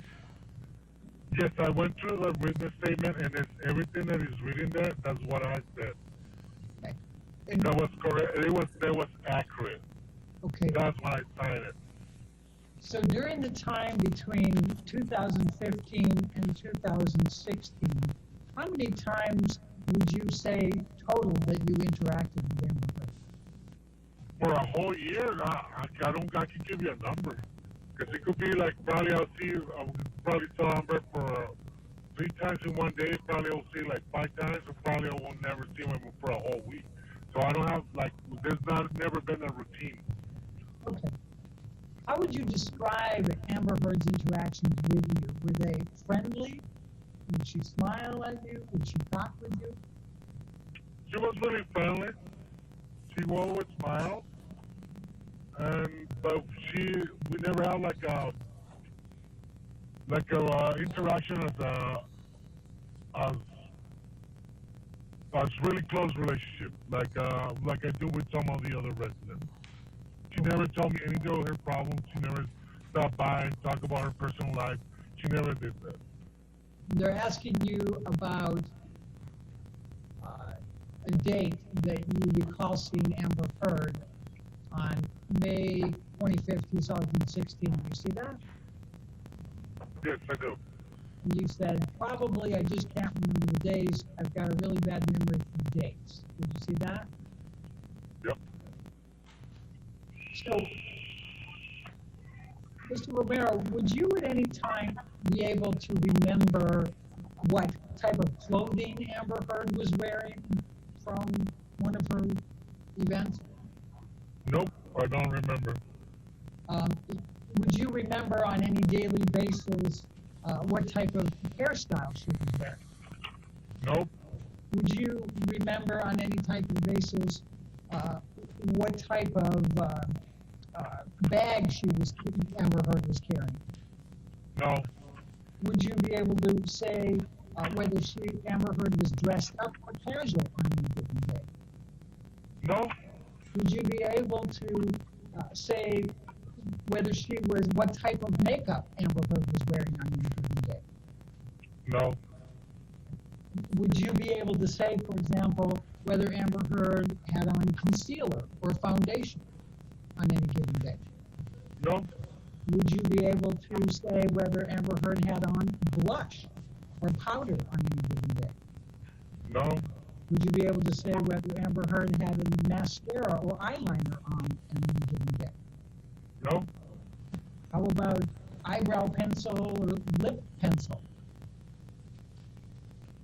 No. Do you have any memories of Amber Heard wearing a particular type of makeup with a type of outfit? No. If you were asked to describe any characteristics of Amber Heard from 2 days earlier without knowing you were going to be asked, would you be able to testify to any of those? What she was wearing, what her makeup was, what her hairstyle was? No, I probably won't remember. When is the first time that you recall anyone saying anything to you about the police being called at the EC building because of a domestic dispute between Mr. Depp and Amber Heard? Well, to answer your question, whatever happened, it happened on a Saturday. I don't work Saturday. When I got there on Monday, they asked me, "Oh, you heard what happened?" And I said, "No, what happened?" So that's how I find out. Then I went to the cameras and see what was going on. Then as soon as I saw Johnny Depp on the camera on the elevator, just walking back and forward on the camera in the elevator, I said, "Okay, I know that was Tim," and that's all I knew. But I was not there on that Saturday when that happened. I believe that whatever that happened, they say it happened, and when they called the police, I believe it wasn't a Saturday, and I was not there. Okay. Do you recall who told you that on that Monday following the Saturday? Okay, Don, as a matter of fact, I think it was one of the residents that they approached to me, and they said there was a lot of noise because the person was working out on the gym that's next to the penthouse. They heard a bunch of noise, and that's it. And that's why I checked the camera and said, and when I looked at the cameras and I saw Johnny, like I said, was just walking back and forward in the elevator, I said, like, okay, all right, okay, no, I'll try to figure it out. And I didn't say anything more. I turned off the camera, and that's it. So the first part of that, somebody was working out and heard noise? Someone was working out on the gym and heard the noise. They heard a lot of noise on the hallway. Because it's really rare to hear anything because most of the time the penthouse level is really quiet. Okay. Do you remember who the person was in the gym that heard a lot of noise in the penthouse that night? That's correct. I do remember the person. Who is it? I remember the person. It's been a resident in the building for a long time. I just don't remember it. I don't remember her name. And where is the gym in comparison to the penthouse that's owned by Mr. Depp? Like I said, Johnny Depp owns all the penthouse on below the clock. The gym is the gym of the Eastern Columbia building is just in front of one of the penthouses. You actually can see it through the window. You can see the gym through a window of the penthouse, or you can see the penthouse through a window of the gym? You can see the gym through one of the windows to the penthouse, and it has a patio that leads to the gym. Penthouse has a patio that leads to the gym. Okay. And this tenant, if you think of her name while you're, even if we're asking other questions, please let me know. This tenant, this is a resident there, right, that saw this? Yeah, I believe her name is Shauna. And so she told you she heard a lot of noise. That's correct. Did she describe anything, voices, any objects, anything like that? No, she just said it was a noise. Not just noise. And she was just surprised because, like I said, it's always really quiet. Okay. And so she wanted to know what happened. And so you went to the video cameras to look at video. How did you know when to look for them? Because she got the time. She got the time that she was working out. That's why I figured out to track the time on the camera and look. And then when as soon as I saw, like I said, Johnny Depp walking back and forth in the elevator, I turned off the camera and I figured out, okay, this is what happened. I figured out if we wanted to together, so I was okay. When you said you figured out what happened after you saw Johnny Depp in the elevator, what did you figure out had happened? I figured out that's why they call the cops, the police. Because why? Because of the noise that was on the penthouse level. Mr. Romero, I'm going to ask you to look at, this is a video clip marked as Romero Exhibit number 8.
shows a date and time stamp near the bottom. Do you recognize this as the elevator at ECB building?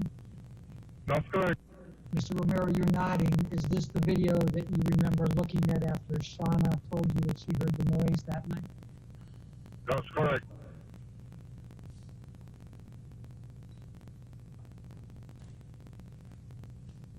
And that's Mr. Depp.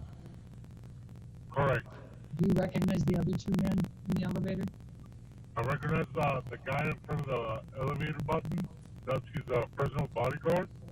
The other guy, I've seen him before, but I never interact with him. If I did, I don't remember. You said he looked agitated. Yeah, he looked agitated. Like he was walking back and forward. He took his jacket. His body language was different than before. Most of the time, he's really calm. He's just like really happy person. Yeah, like this is the first time I saw him like that.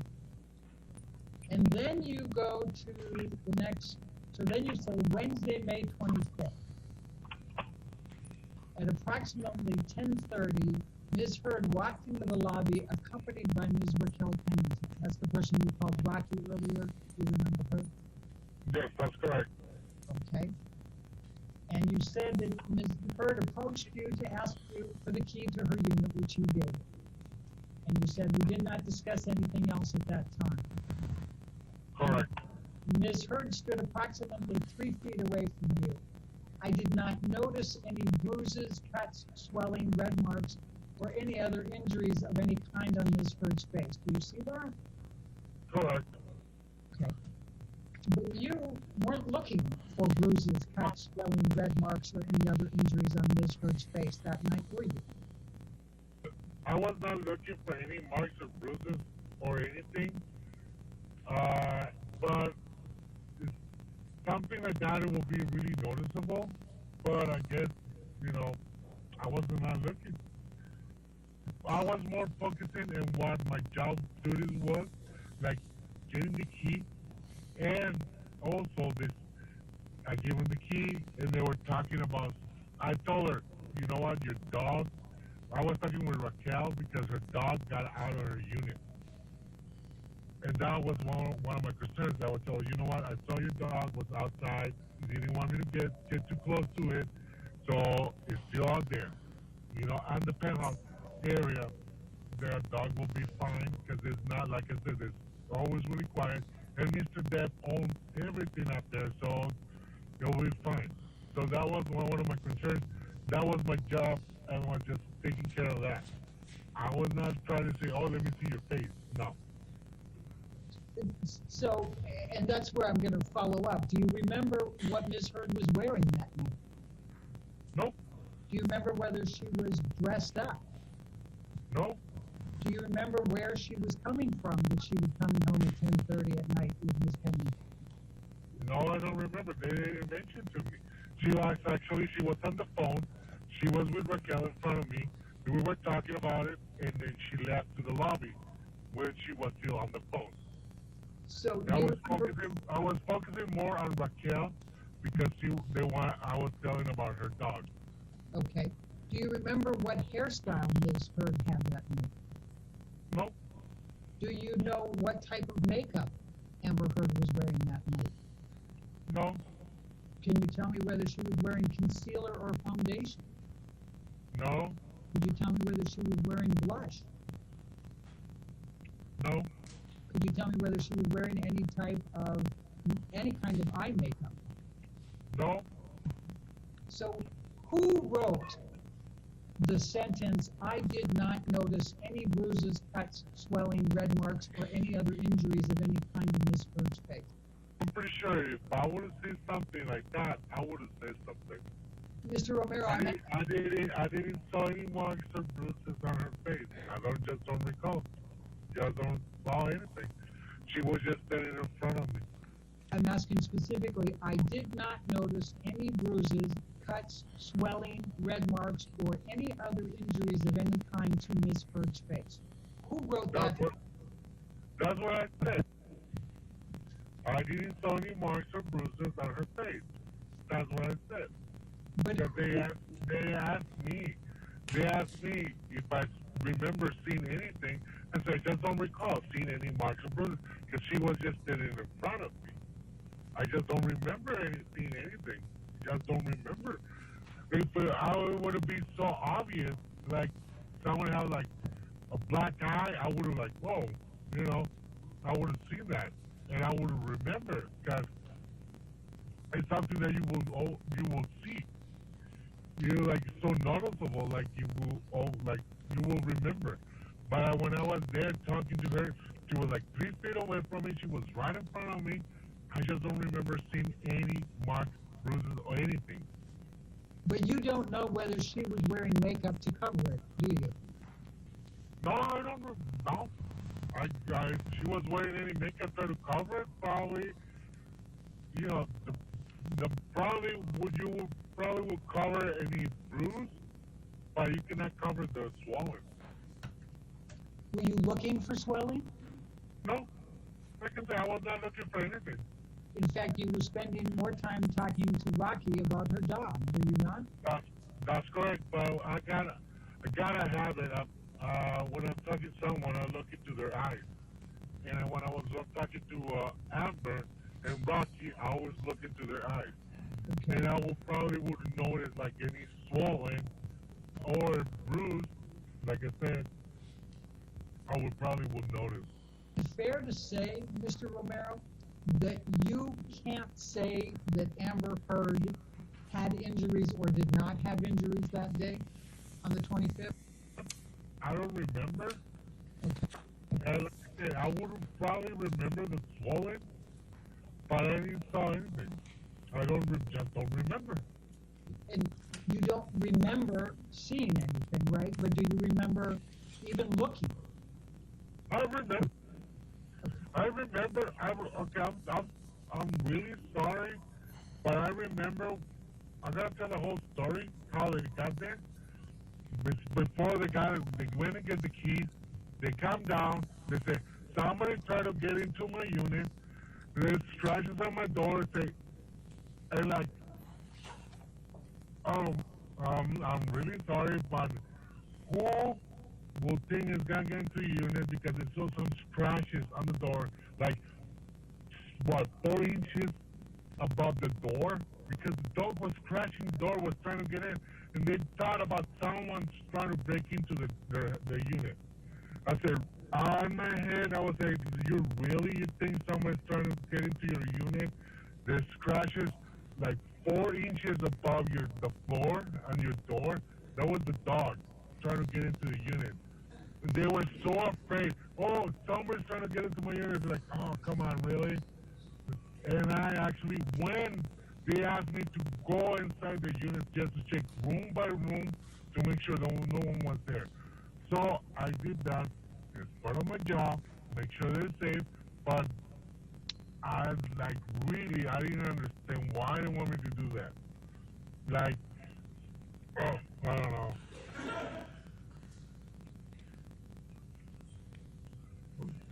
I just so stressed out because of this. I just don't want to deal with this anymore. I'm tired. I don't want to deal with this court case. Everybody got problems, and I don't want to deal with this no more. I don't want to put this with any more words. The interaction you just testified about with Amber Heard and Rocky Pennington, and talking about the dog and going up and checking out the penthouse, none of that was on video footage, correct?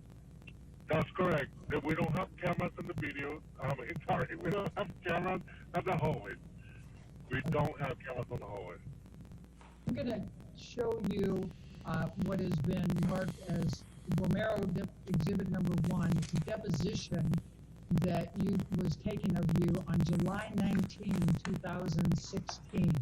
Now that's approximately 2 months after the May 21, 2016 incident. Do you recall giving that deposition? 16 probably did. I just don't remember. Okay. I'm going to take you to page 35.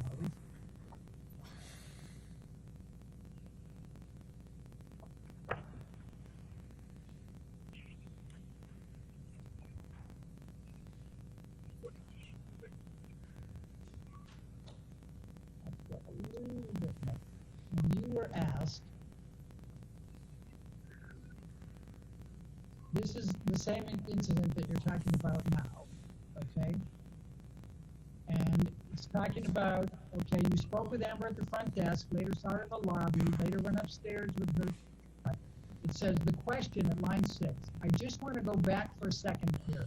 You said several times in answer to my questions that you didn't recall seeing any marks on Amber's face. When you say you didn't recall seeing any of those marks, did you mean that you didn't see any marks on her face? And your answer then was, I say that because when I saw Amber, I was not looking to see anything on her face. I was not looking to see anything. Do you recall giving that testimony under oath back at that time, 2 months after the incident? Yes, I remember, because like I said, I always make eye contact with someone that I'm talking to, but I'm not looking to find something like oh, your makeup's wrong, you haven't have to change your eyebrows, or your eyelashes are not even, or I'm not looking for anything. I'm just looking at their eyes, and I'm not looking for anything else. But if I see something, I probably will remember. If you saw something, right? Yeah, I would probably see, like, if she had a swollen, like if she was wearing makeup, probably would have been seeing the swollen, I probably would remember that. But I was not looking for anything. I was like, oh, you know. How swollen was Amber on the 25th of May? How swollen was her cheek? Well, according to the pictures I've been seeing right now that you're showing me, it was pretty swollen. I probably will remember that. How many days later did you see her from that swelling? That was on a Wednesday. That was from Saturday to Wednesday. Right. How many days would it be fair to say that you cannot testify one way or the other whether Amber Heard was domestically abused by Johnny Depp on May 21, 2016? I cannot say that. I would not agree to testify against anyone of domestic violence because I was not there. I didn't see anything. I didn't hear anything. I was not there. I was never there. I was probably hundreds of miles away and got no idea what happened that day. And do you remember that there was pictures of wine, a glass of wine and bottle of wine stains on the floor outside of the, in the hallway of the penthouse from May 21st, 2016? I remember talking to Mark. I'm not going to say it was wine. All right. Well, I'm not an expert. Ladies and gentlemen, the next portion of this deposition contains questions asked by counsel for Mr. Depp. Sit here today, when you saw her at the front desk on March 25th, you didn't see any bruising, correct? Correct. And you didn't see that. That's correct. I didn't see any marks or bruises. You didn't see any swelling either, did you, Mr. Romero? That's correct. No swelling at all. And she was only 3 or 4 feet away from you, correct? Correct. And you were looking right into her face squarely, correct? Correct. And the lighting was good at the front desk, correct? Objection? Correct. It was so good that had she had any bruises, swelling, or marks on her face, you would have noticed that, correct? That's correct. And then later that same day, and you've testified to this already today, later that same day you went up the elevator with Ms. Heard and Ms. Pennington in connection with their request for you to check the penthouse, correct? That's correct.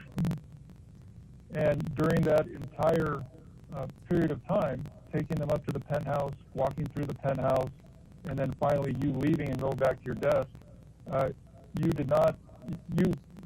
looked at Ms. Heard during that time period, correct? That's correct. And you looked her in the face, squarely in the face, correct? Correct. And you didn't notice any swelling, correct? Correct. I'm sorry? Correct. I didn't saw anything. Did Did you see any swelling? Objection. No. Did you see any bruises? Nope. Did you see any marks on the face of any kind? No marks at all. And again, just to repeat, when you were confronted, that looking report in the face, did you see any swelling on her face? Nope. See any bruises on her? Nope. Did you see any marks of any kind on her face? No marks at all. And how was the light down when you were at the reception and you were looking at her and didn't see any of this? How was the lighting? The lighting is actually pretty good. It's not how far dark apart? at all. She was How 3 far feet away? apart. Approximately like 3 to 4 feet apart. Were you looking her square in the face? Correct. Okay.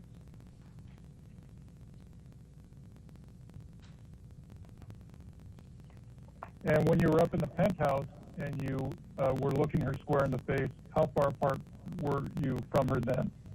We actually were pretty close to each other. She was probably just next to me. She was telling me like, go into this room, so I need to pass right in front of her. And do you recall seeing any bruises, swelling, redness, or any marks on Miss Heard's face on May 24th, 2016? Don't see anything.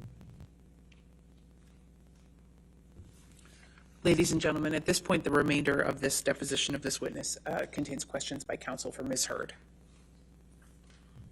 I'm going to talk a little bit about the video clips that Mr. Depp's attorney showed you.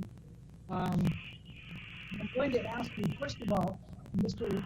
Presidio showed you a number of video clips from May 24th. Do you recall that? May 24th? Yes. Yep, that's Tuesday. But in fact, you don't recall seeing Amber Heard on May 24th, correct? I don't remember. I don't even remember what I got for breakfast. Okay. Well, let's pull up exhibit number 1. Let's stay on page 17. That's a good place. This is your deposition from July 19, 2016. Do you recall that? 19? Yeah. Okay. And that's... That was in the morning. Okay. And it said here, did you work, so Saturday was the 21st. Did you work that day? No. Did you work Sunday, May 22nd? No. Did you work May 23rd? Yes. On May 23rd, while you were working, did you see Amber at any time? I don't recall seeing her. Question, did you work on Tuesday, May 24th? Yes, I did.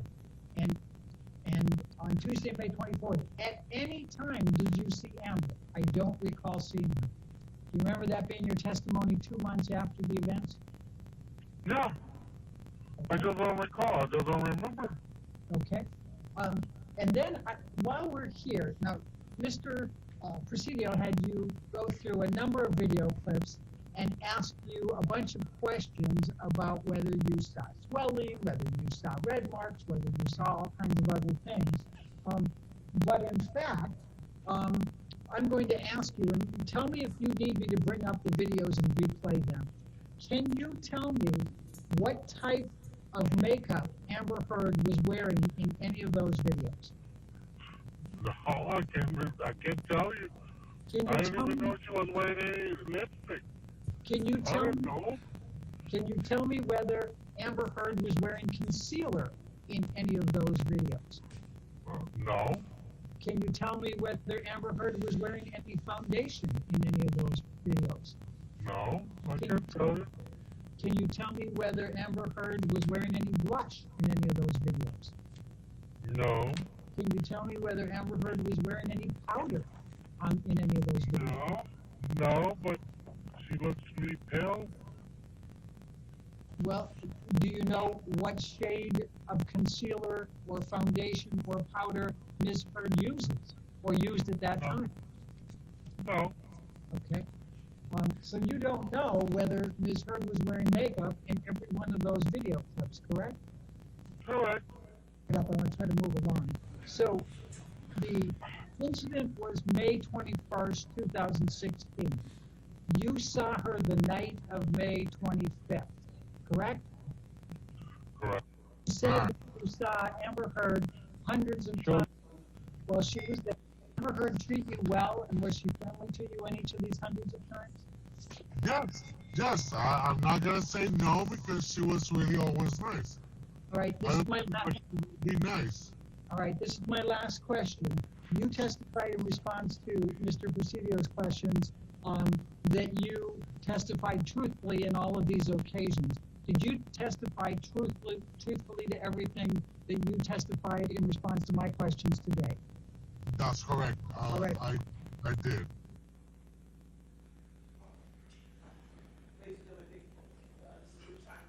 All right, it's a good time to break for lunch. We'll just break a little early, so just don't talk to anybody, don't do any outside research, and we'll see you at 2 o'clock, okay? Thank you.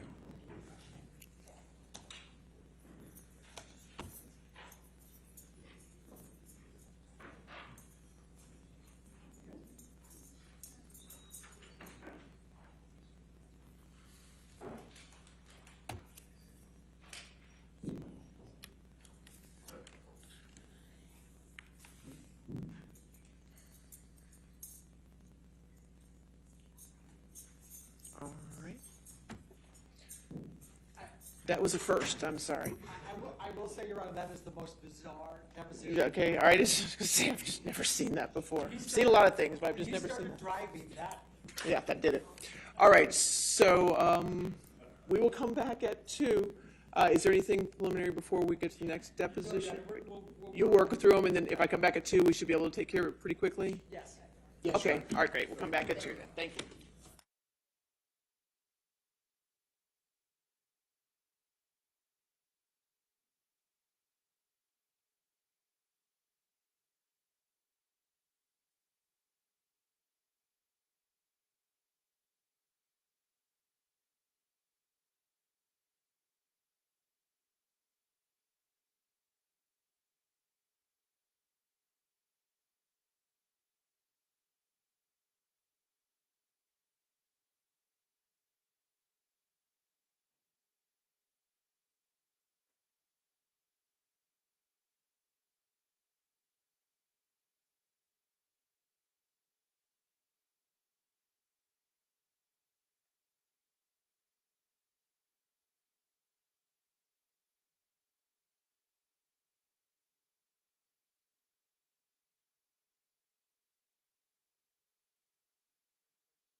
Are we ready for the jury? Okay, We are, Your Honor. thank you.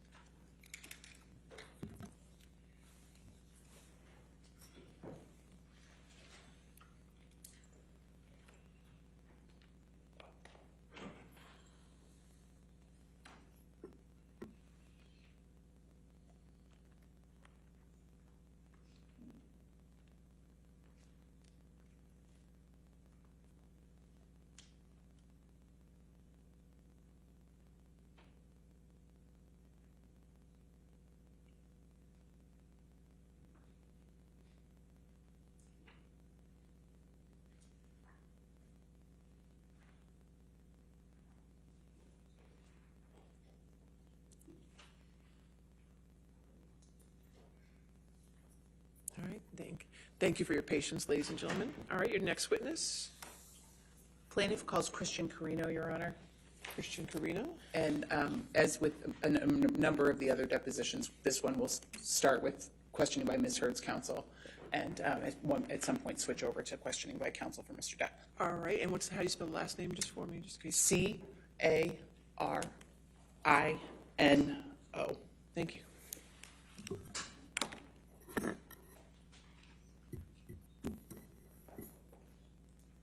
An address for the record, and you may use your business address if you feel more comfortable. Christian Carino, and the work address is 2000 Avenue of the Stars in Century City.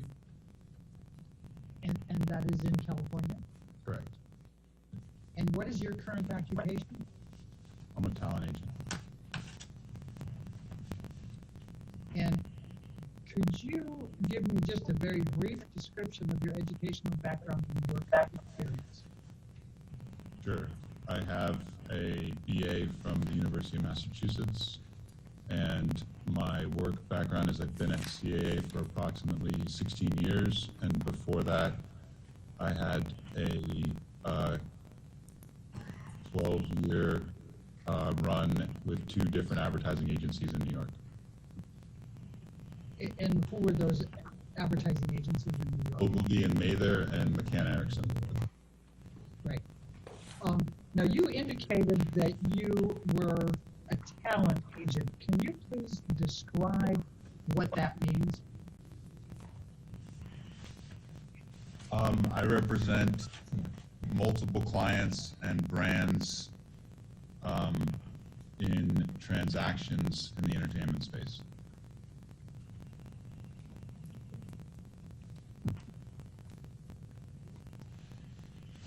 And when you say in the entertainment space, what are you including?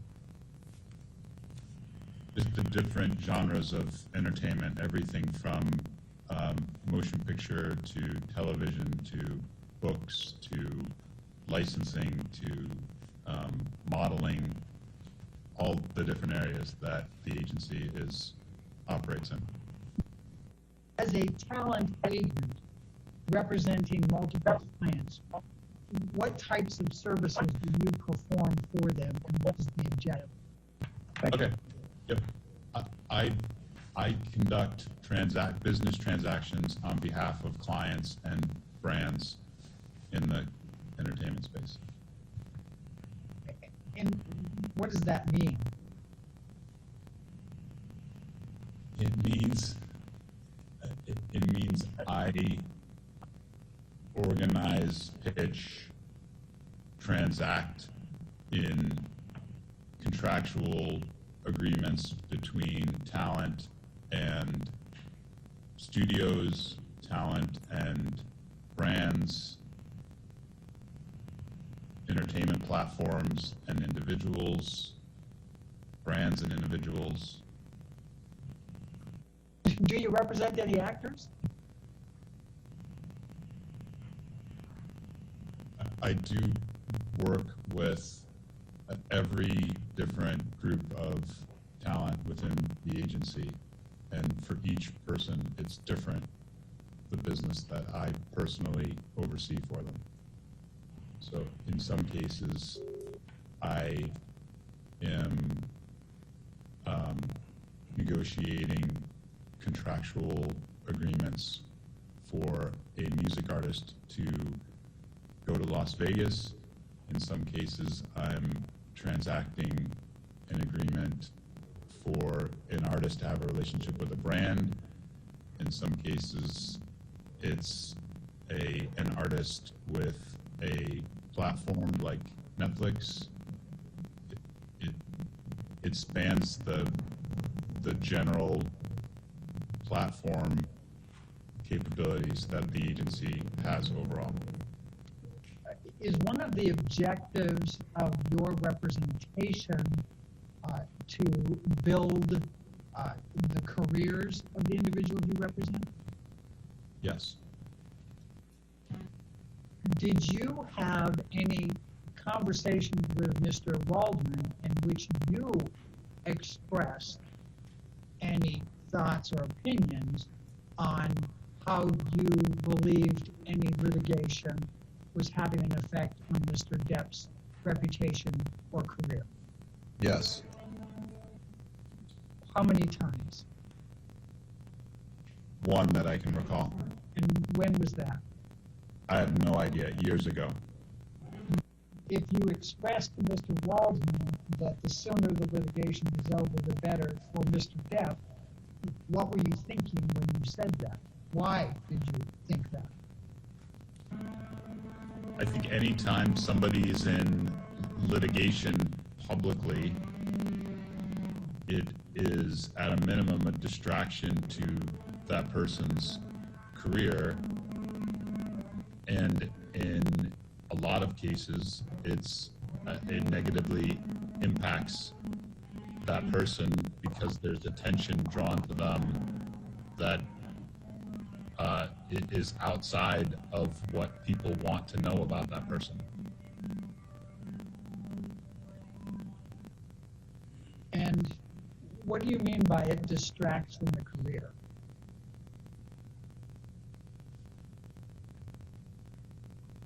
I mean that with somebody who is well known, people don't want to hear they're in a lawsuit with anybody about anything. Why not? Because that's just not what they want to know or hear news about people.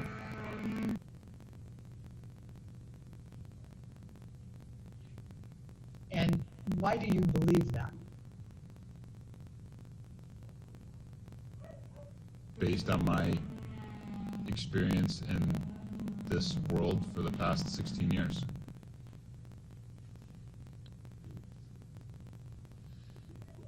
And when you say it negatively impacts, what do you mean by that?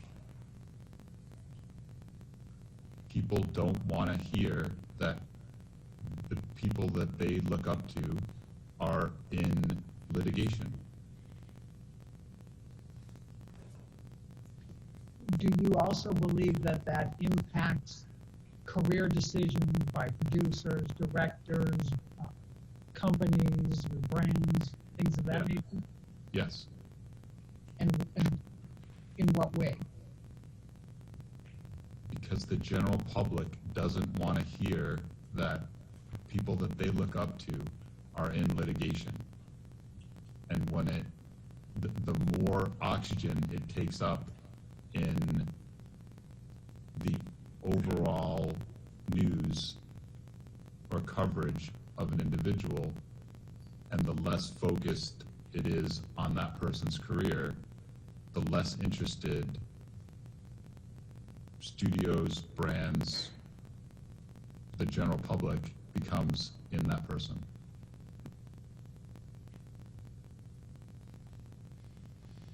And therefore less opportunities? Yes. When you expressed to Adam Waldman that your opinion that the sooner the litigation is over for Mr. Depp, the better, what did Mr. Waldman say? To be honest, I don't recall exactly what he said, but something like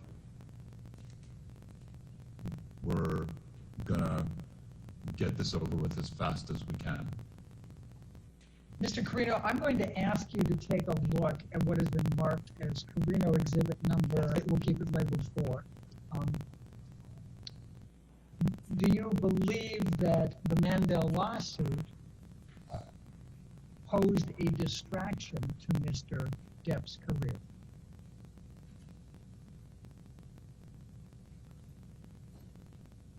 I don't know. I'm going to show you what has been marked as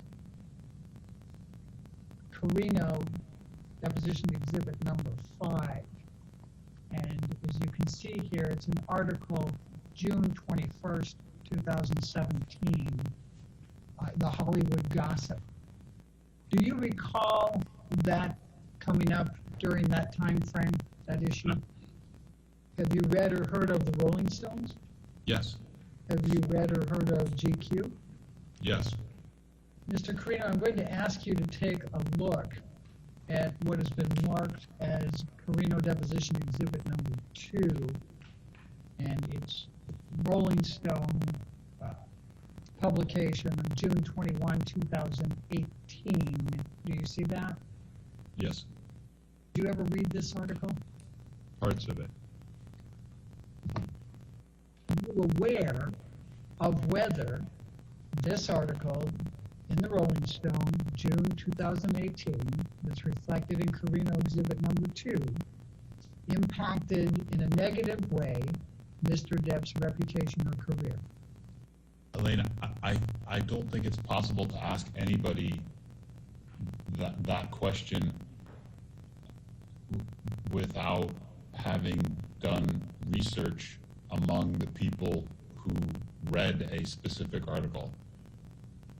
If you're asking my opinion about whether an article like this or this particular article, in my opinion, would have a positive or negative effect on somebody's, career, I could potentially answer that.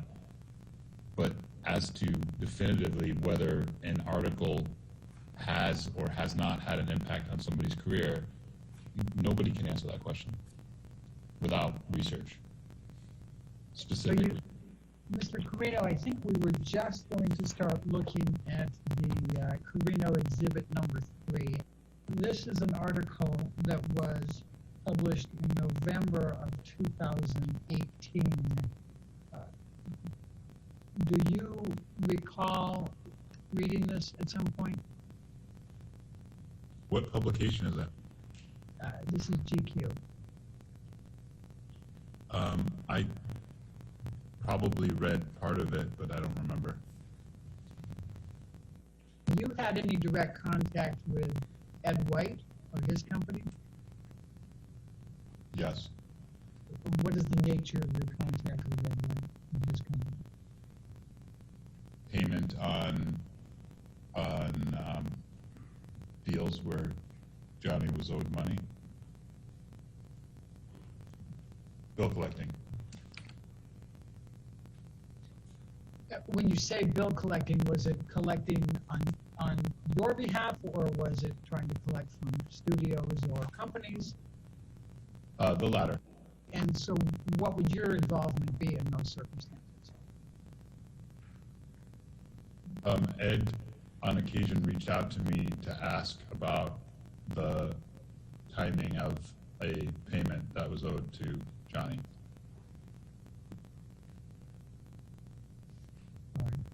And were you able to answer those questions? I think in all cases, I just referred him to somebody who worked for me to find out what the payment schedule was.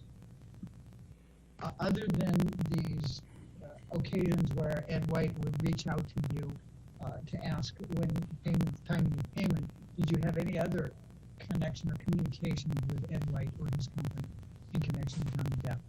No. Were you familiar with Jake Bloom? Yes. Do you know whether Mr. Bloom ever represented Mr. Depp? Yes. And what was your understanding of the nature of that representation? He was his lawyer. Did you ever talk to Jake Bloom? Yes. On how many occasions did you speak with Jake Bloom relating to Mr. Depp? I have no idea. Was it pretty frequently? What does that mean?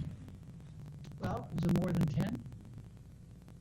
Are you asking me if I had approximately 10 conversations with Jake over the duration of our relationship? Yes. I actually asked if you had more than 10. I wasn't asking you if it was exactly 10. Okay. I mean, I'm guessing that it was probably less than 10 in total. Was Mr. Bloom still representing Mr. Depp when you started representing Mr. Depp? I believe so, but I'm not sure. And when did you start representing Mr. Depp? I believe it was in late 2016. Mr. Carino, are you looking at something to be able to refresh your recollection? I am. What do you have in front of you? A note that I made to myself of the date of when Johnny was a client, and I think I wrote down October 2016. Do you have a recollection of the context of your discussions with Mr. Bloom? Yes.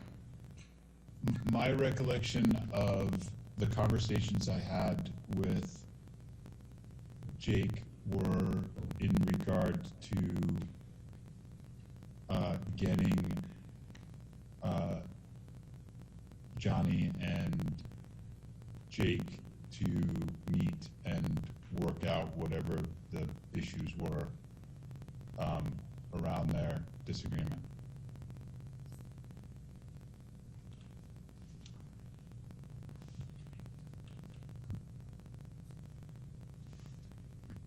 So you were trying to broker, if you will, a discussion between them to try to resolve their issues? Correct. Were you successful in that? I don't remember whether they ever got together and met about it, to be honest. Now I'm going to show you what has been marked as deposition, Carino deposition exhibit number 7. And this is a lawsuit that was filed on October 17, 2017. Were you aware of this litigation being filed by Mr. Depp on his behalf against Bloom, Pergott, Demer, etc.? Yes. And were you involved in any way in this litigation? No. Do you know one way or the other whether the filing of and the ongoing litigation associated with this lawsuit had any negative impact on Mr. Depp's reputation and career? I said no, Elaine. Do you recall whether there was any publicity surrounding this litigation that's reflected in the complaint that's Carino number 7?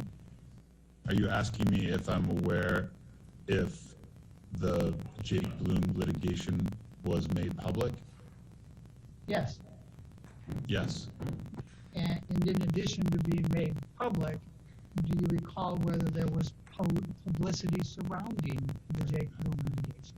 Yes. And do you recall whether there was publicity surrounding the Mandel litigation? Yes. Mr. Carino, I'm going to ask you what has been marked as deposition exhibit number 10.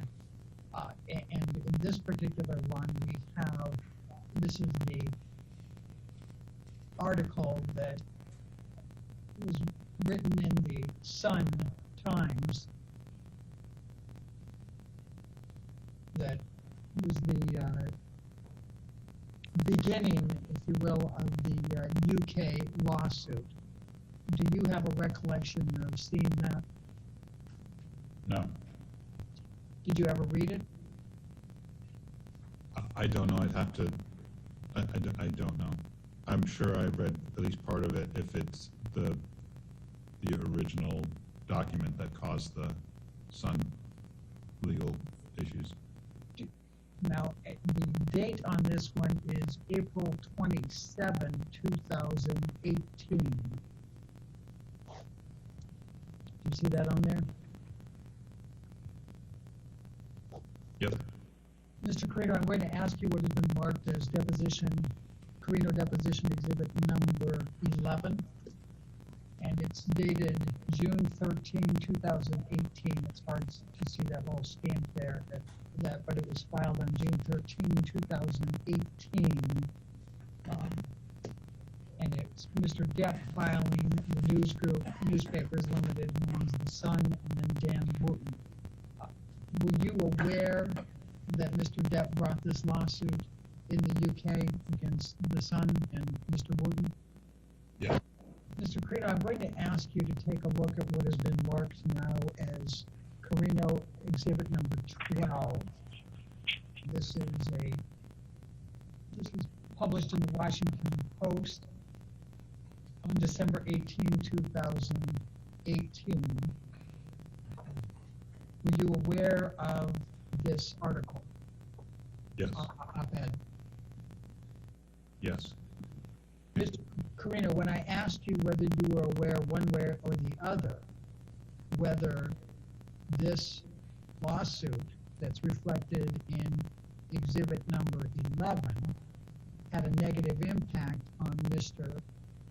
Depp's reputation and career, you answered no. What did you mean by that?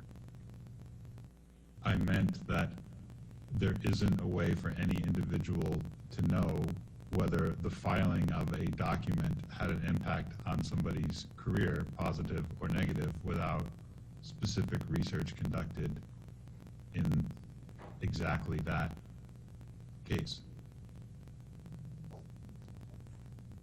The same as in the facts that because you haven't researched it, you don't know whether it impacted Mr. Depp's reputation or career, correct?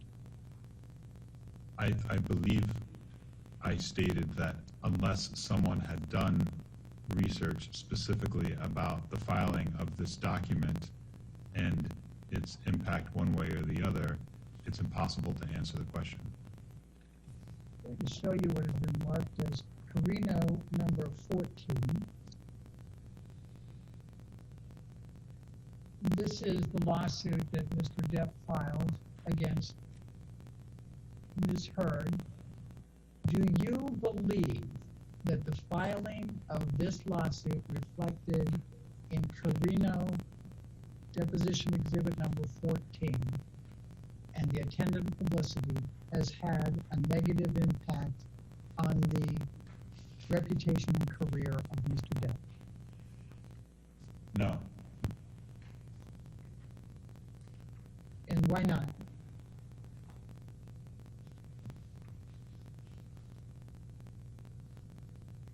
Because I've stated previously, it's not about the filing of a lawsuit, it's about the coverage.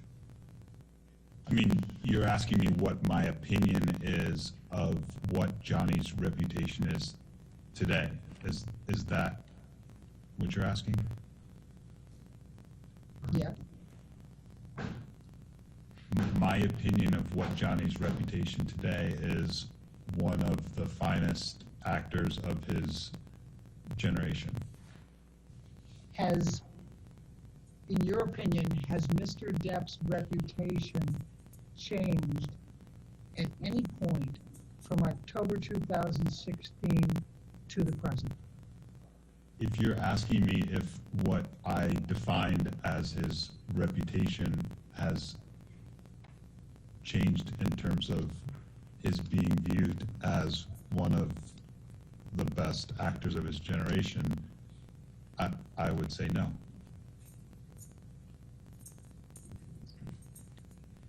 So just so I'm clear that I understand your answer, in your opinion, Mr. Depp's reputation is that he is one of the finest actors of his generation, and that has been his reputation since you started representing him in October 2016. It still is today, and it hasn't changed during that time frame. Is that correct? The view on his acting ability has not changed. Well, I'm taking your definition of reputation. You said what they are known for. So I'm taking that specific definition, and I'm asking, is there anything other than that Mr. Depp is one of the finest actors of his generation that he is known for that has changed between October 2016 and the present?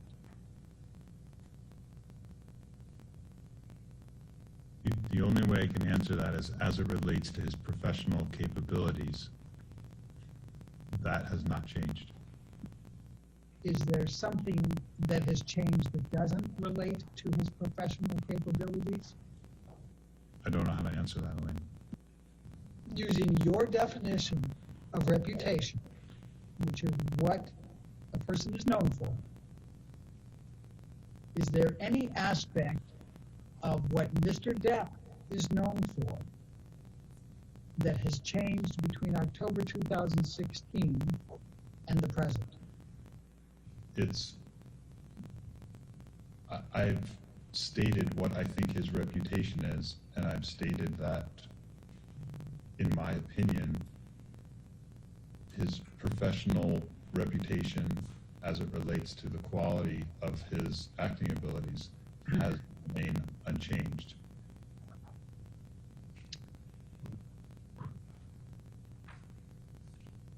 Do you make any distinction between personal and professional reputation?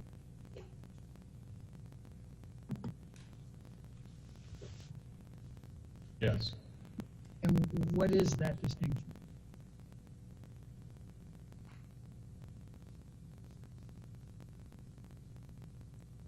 The difference between what somebody does on screen and off screen.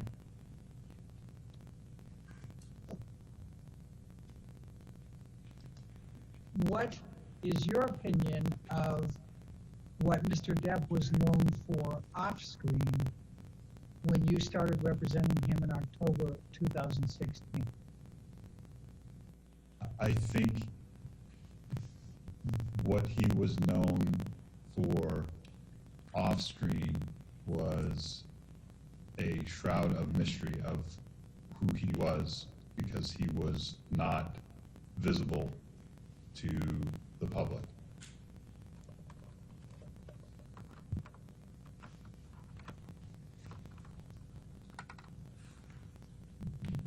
And that was back in October 2016?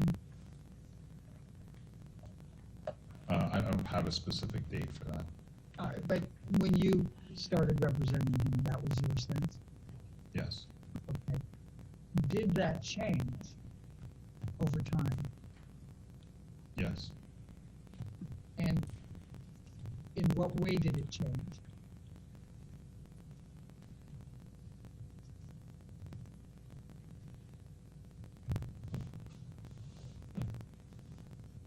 It changed with the exposure of that came with the lawsuits.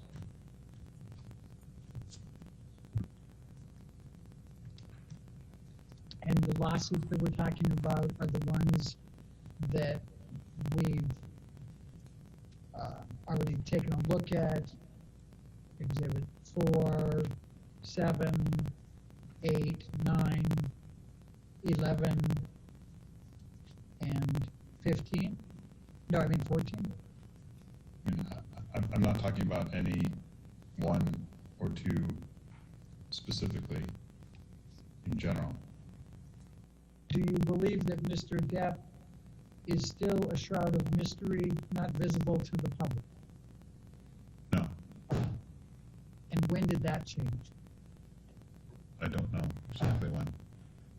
Would you say it was cumulative over a period of time as a result of all of the litigation and the publicity ensuing?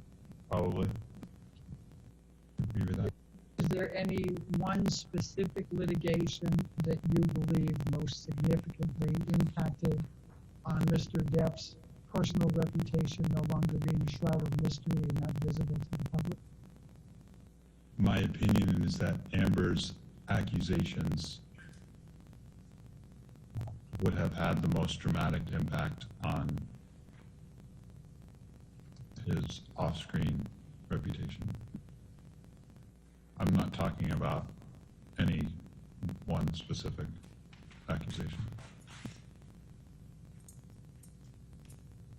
When you say Amber's accusations, what do you mean by that?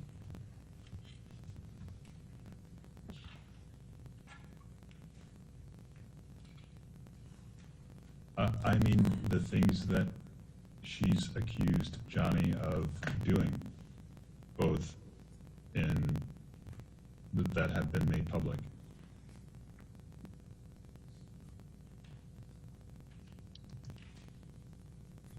Now, those accusations were made public in the divorce back in 2016, correct?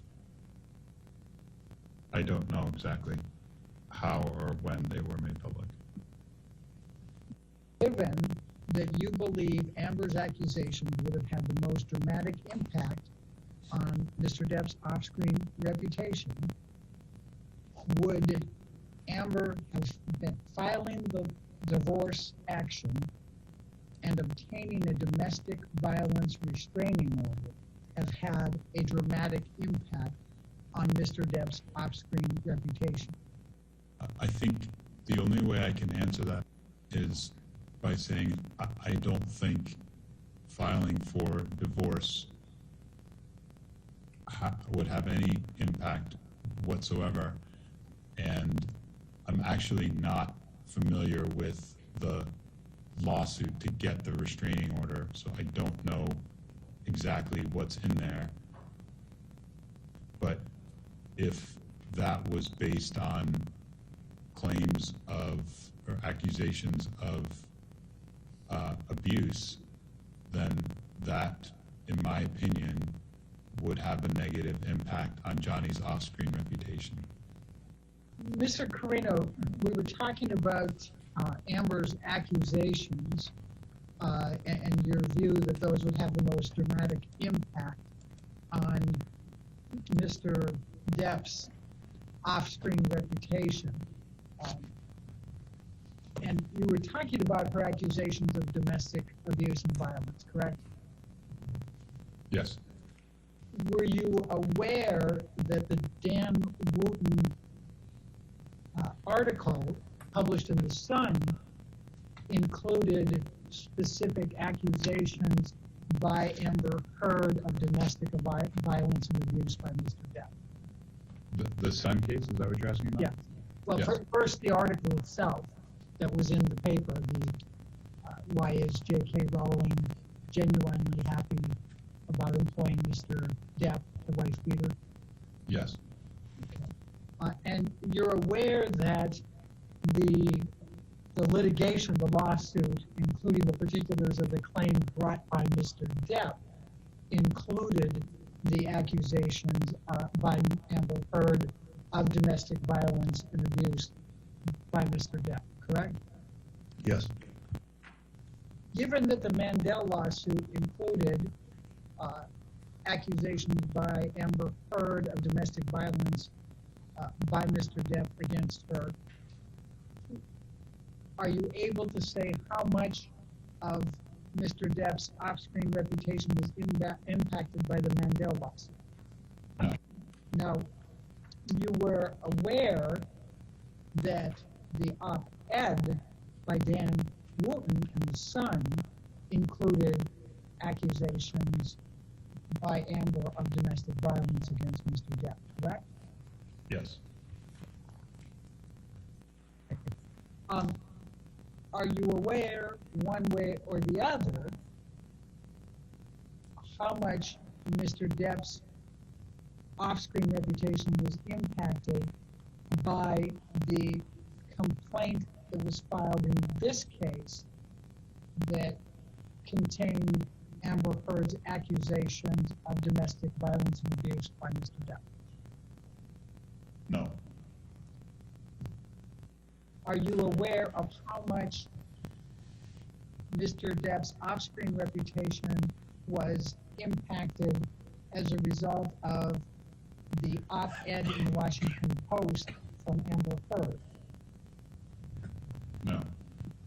Are you aware of how much Mr. Depp's off-screen reputation was impacted by the accusations included in the Waldman tweet on May 2020 of the op-ed? No. Are you aware of any role or opportunity that Mr. Depp lost as a result of the op-ed by Dan Wooten and Son? No. Are you aware of any role or, when I'm saying opportunity, any kind of business opportunity that Mr. Depp lost as a result of the particulars of claim that Mr. Depp filed? No. Are you aware of any role or business opportunities that Mr. Depp lost as a result of the op-ed by Amber Heard in the Washington Post? Yes. Are you aware of any roles or business opportunities that Mr. Depp lost as a result of the Waldman tweet from May 2020 relating to Amber's op-ed? No. Is there any other role or business opportunity that Mr. Depp has lost since you started representing him in October 2016? And I'm saying, I would say his, I would say yes. what? The Pirates, the next Pirates movie. Do you remember which one that was? 6, 7, I'm not sure what the number is. It's 6. I think Pirate 6 is the one that's yet to come out with. And why, what is your understanding of why Mr. Depp lost Pirate 6?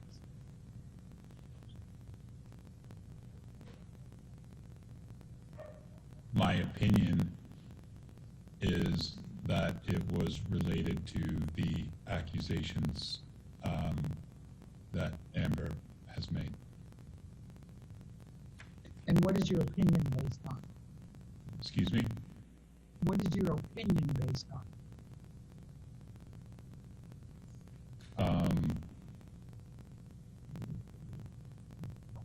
Conversations with colleagues and studio execs. I'm sorry, I didn't quite hear you.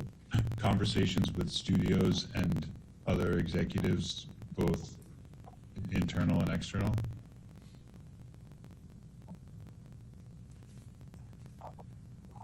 When you say related to the accusations that were made by Amber Heard against Mr. Depp, are you talking about accusations of domestic violence and abuse by Mr. Depp? Yes. How many conversations have you had with studio and other executives? I have no idea. More than 5, more than 10? I don't know about more than 10, probably between 5 and 10. Who do you recall speaking with at studios or other executives?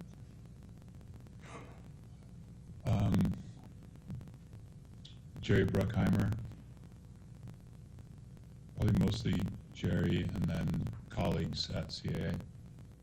When did you first have any conversations with Jerry Bruckheimer about Pirate 6 and Mr. Depp? I have no idea. Do you recall whether it was in 2016, 2017, 2018, 2019? I don't. When did you conversations with colleagues at CAA?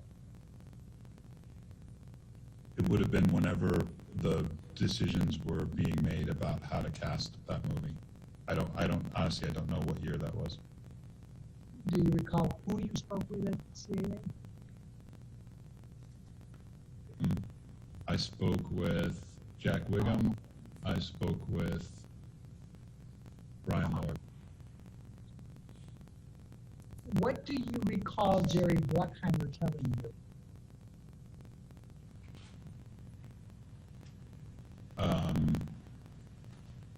I don't recall the specific conversations, but the nature of it was that the studio was having difficulty employing him.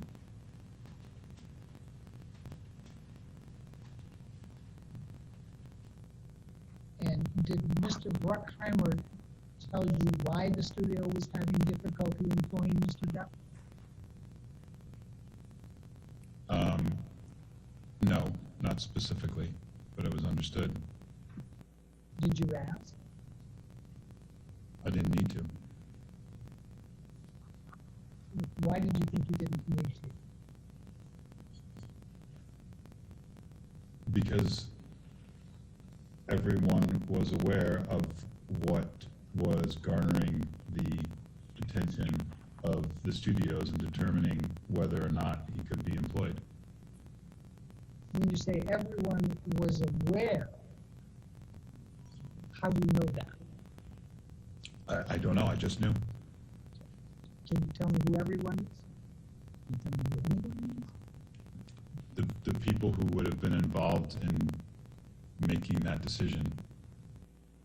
Well, if I'm understanding you correctly, and please correct me if I'm wrong, the only person at Disney that you spoke with about pirates and employing Mr. Depp was Jerry Bruckheimer, correct? Yes. Right, and you spoke between 5 and 10 times with Mr. Bruckheimer, and he did not say in any of those conversations the reason we're not employing Mr. Depp is because of Amber Heard's accusations of domestic violence and abuse by Mr. Depp, correct? That's correct. Mr. Carino, when we went off for the break, we were talking about your discussions with Jerry Bruckheimer and other executives at CAA respecting Mr. Depp not being employed further at Disney and likely not Pirates. And I think a question came up right before the break, and so I just want to make sure that I have clear. Did you talk with anyone other than Jerry Bruckheimer at Disney about Mr. Depp not being employed again at Disney or Pirates? No. Okay. And was I correct that you, in understanding, you had somewhere between 5 and 10 conversations with Mr. Bruckheimer relating to this topic? Probably less than that. I talk to Jerry regularly, but probably not that many on this topic. Okay. And was there anyone else at Disney that you spoke with at any point about Johnny Depp being considered for Pirates or not being employable by Disney? No. Okay. And is that true to the present? Yes. Okay. And the other discussions that you had, those were all with executives at CAA? Yes. And that was Brian Lord and Jack Wiggum, correct? Yes.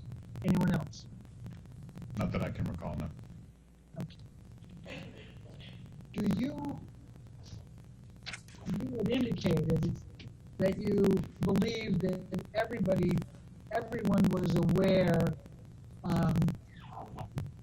that the impact of Amber's allegations were at the heart of this. I just want to make sure that we're clear, since we were just talking about this before the break. Jerry Bruckheimer did not say specifically what it was that caused Disney to decide not to continue with Johnny Depp and Pirates 6 or in other matters, correct? Correct. Well, and I'm trying to reach that it was understood. trying to discover any facts that would have led you to believe it was understood. And if I'm understanding, use the same word, Mr. Bruckheimer didn't tell you that, correct? Again, it was understood, so I don't recall whether either of us ever said anything specific about why, but it is something within the industry that is understood. Can you tell me whether any other actors did not receive roles or were unemployable because of the Me Too movement allegations? Other than Mr. Depp, I mean. Not that I work with directly, no. In any of your discussion with Mr. Bruckheimer, did you ask him what Mr. Depp could do to become employable by Disney again, or to be able to get any part of any Pirates franchise going forward? No. Why not? Because there, in cases like this, there is nothing anybody can do. It is the directive of the studio and they have the sole right to make the judgment whether they can continue to employ somebody or not. And your understanding from your discussions with Mr. Bruckheimer is that Disney had made the judgment to decide that they could no longer employ Mr. Depp. Is that correct? Yes, but not solely based on conversations with Mr. Bruckheimer. It was cumulative with the internal and external conversations. What did Mr. Lord say that led you to believe that?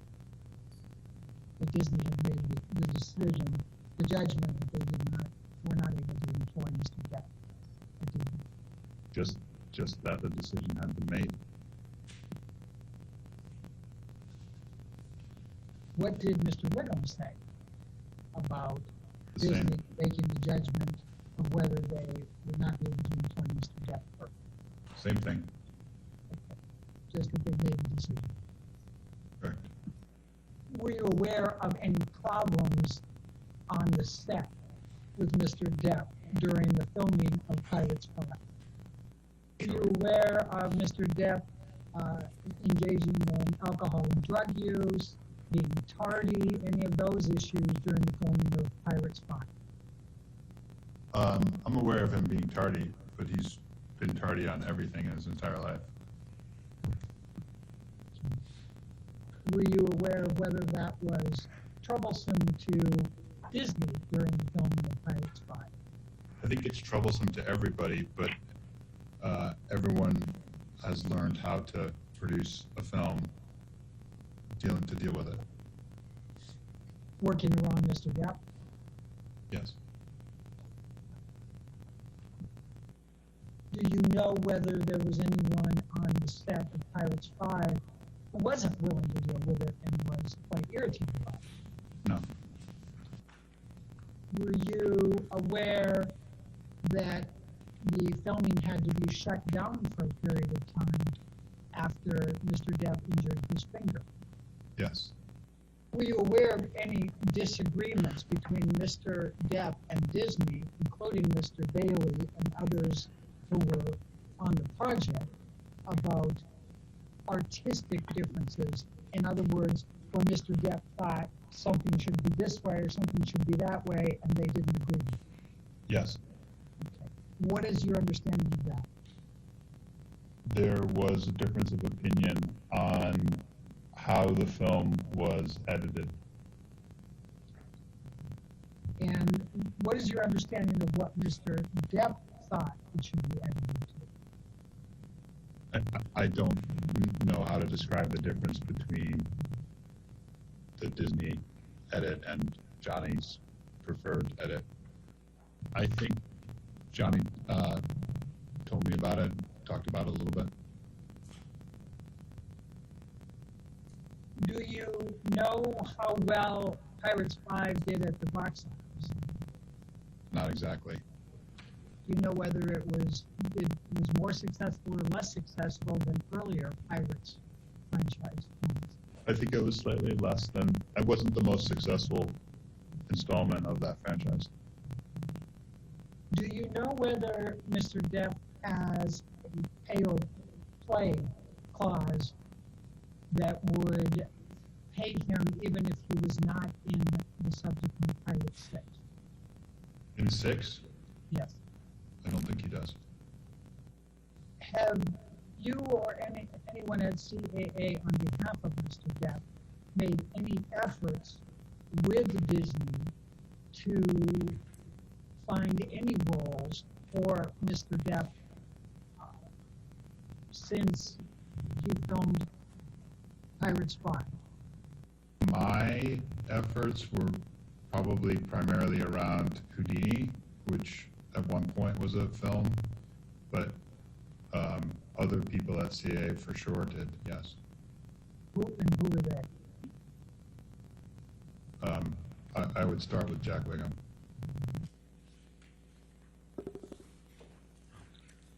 We'll now play volume 2 of Mr. Carino's deposition, at which, Okay, maybe time for afternoon. Sure. Why don't we, it's close enough to it. so- absolutely, Your Honor. All right, before we get to volume 2, let's go ahead and take a 15-minute break. Please do not talk to anybody about the case and don't do any outside research. Thank you.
Okay, let's get the jury.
All right, you want to continue with this witness then?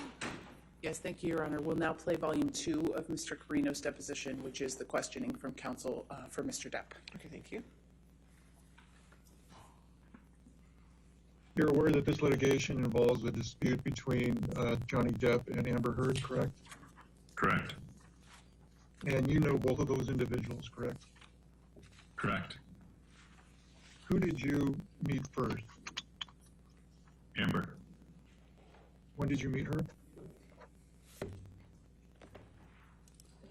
I don't know exactly when, but probably within the first few years of being at CAA. Okay.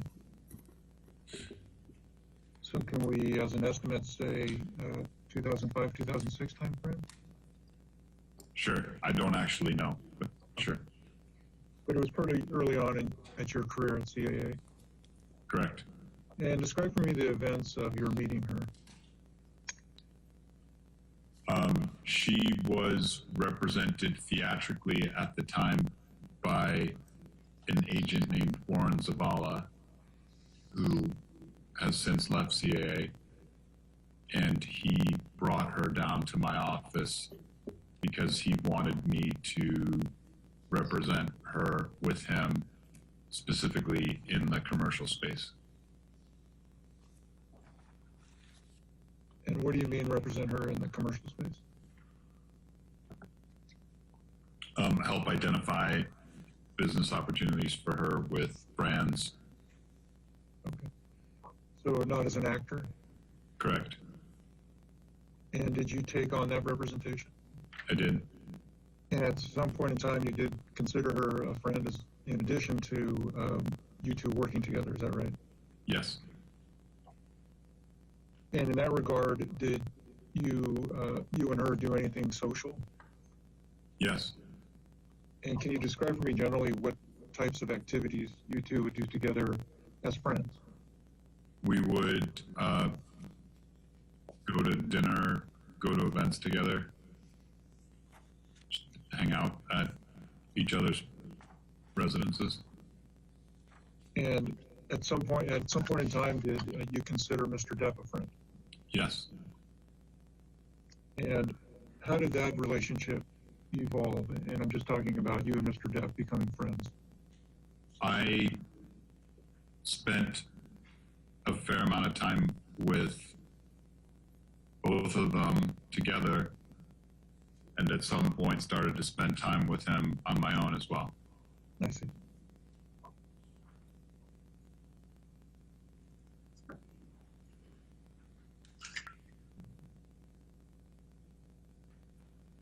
And at some point in time, did Mr. Depp become a good a friend to you as Ms. Heard?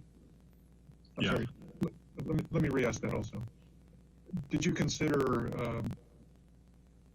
at some point in time, did you consider Mr. Depp a friend to the same degree you considered Ms. Heard a friend? Yes.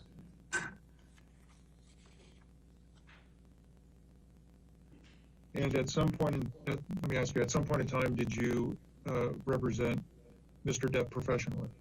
Yes. And can you explain to me how how it came to you representing Mr. Depp professionally? Johnny asked me to represent him. And when you began representing Mr. Depp, did you continue representing Ms. Heard? Yes. And do you recall who Mr. Depp's agent was prior to you? He was represented at another talent agency, UTA. Do you still work for Mr. Depp? I do not. Do you recall when you stopped working for Mr. Depp?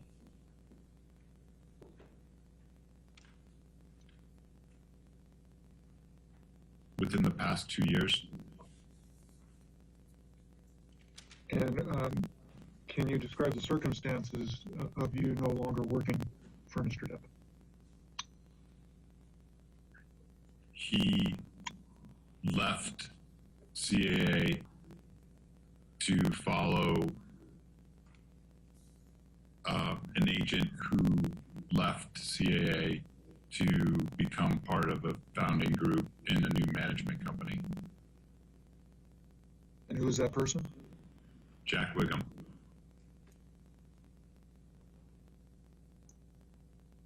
Was Mr. Wiggum ever affiliated with CAA? Yes. And say that when Jack Wiggum departed CAA, Johnny went with him? Yes. And when Mr. Depp left CAA, did you remain friends with him? No.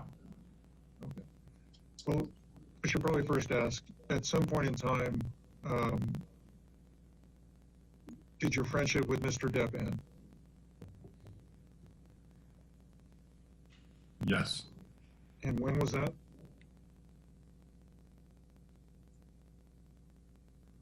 I would say at the time he left CAA. And did him leaving CAA have something to do with the end of the friendship? I don't know. Are you still friends with Miss Heard? No. And when did that friendship end?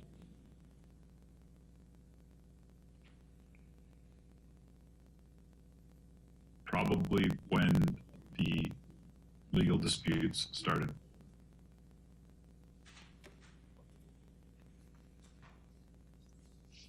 And what legal dispute are you referring to? This one?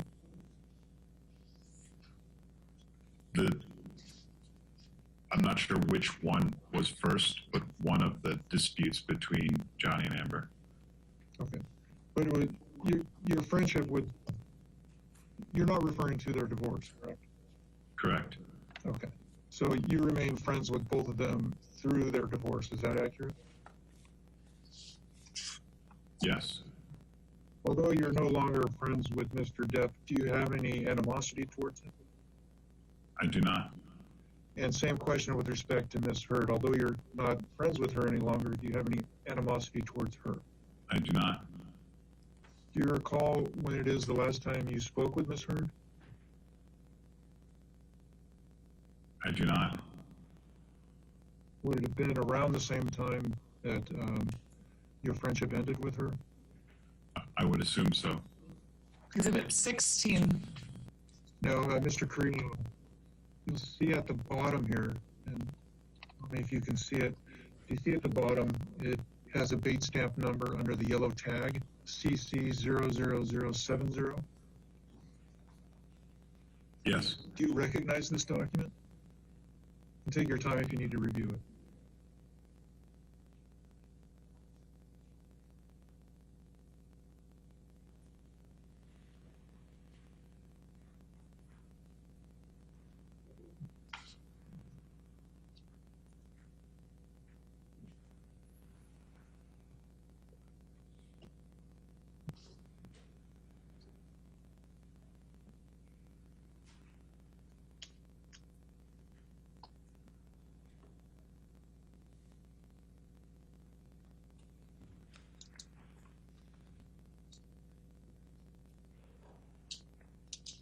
Yes.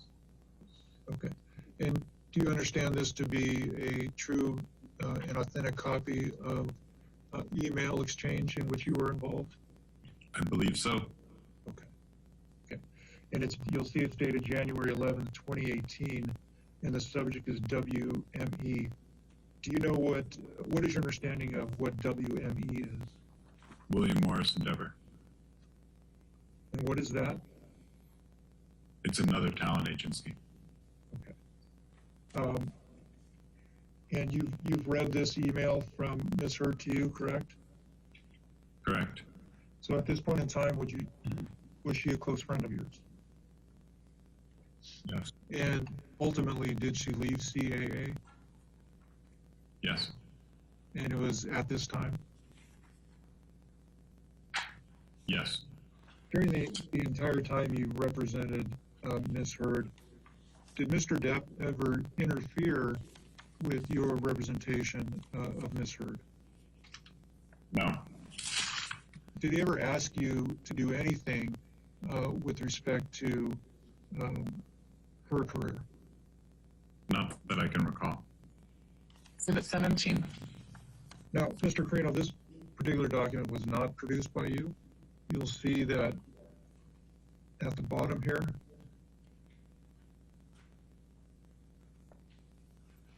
the date stamp indicates ALH. That means it was produced by Ms. Hurd. And this appears to be a text exchange between you and her. It's about a page and a half. If you could take the time to read it, and then I will ask you questions about it. I read it. And you'll see at the top, Mr. Carino, that it's dated July 14th, 2016. Based on that date and based on reading this text exchange, at this point in time, were you close friends with both Mr. Depp and Ms. Hurd? Yes. And having read the text exchange, do you believe this to be a true and correct representation of the exchange? Yes. And to be authentic in that regard? Yes.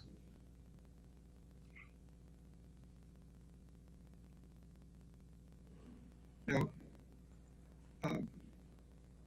you start the text exchange by indicating JD just surfaced. What is the JD reference? Johnny Depp.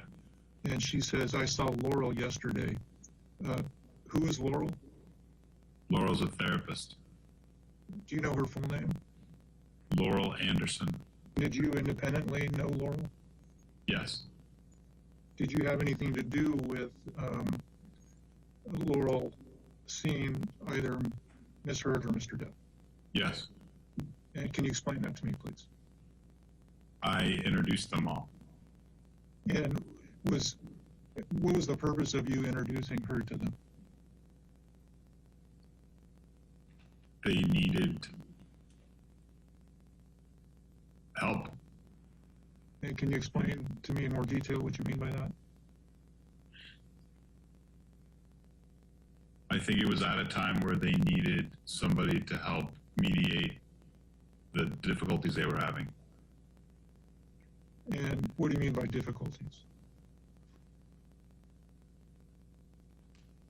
The strains on their relationship. And in that regard, did you have conversations with Ms. Hurd about the state of her relationship with Mr. Depp? Yes. I'm trying to determine for how long a period of time did Ms. Hurd have conversations with you about the state of her relationship with Mr. Depp? Can you give me a time frame? I would say she talked to me about the state of their relationship from the beginning until the end. The entire time you knew her? I'm sorry, the entire time you considered her a friend? Yes. And how about Mr. Depp? Did you have conversations with him about the state of his relationship with Ms. Hurd? Yes. And were those ongoing during the entire time you were friends with him? Yes. You say they both confided in you in that regard? Yes.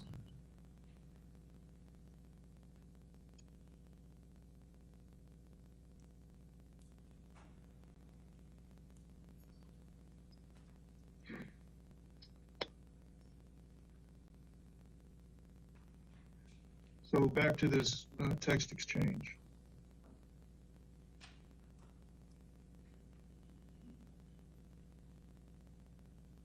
Where my cursor is,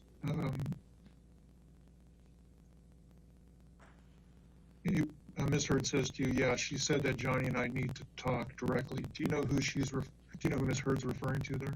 Laurel. That was your understanding after reading this? Yes. And then you ask her, do you want to do something tomorrow? She says, yeah. She says, IDP, I do. You say, ha, okay. And then you say, what is safe to do? Do you want to come to my place for dinner? What did you mean by what is safe to do?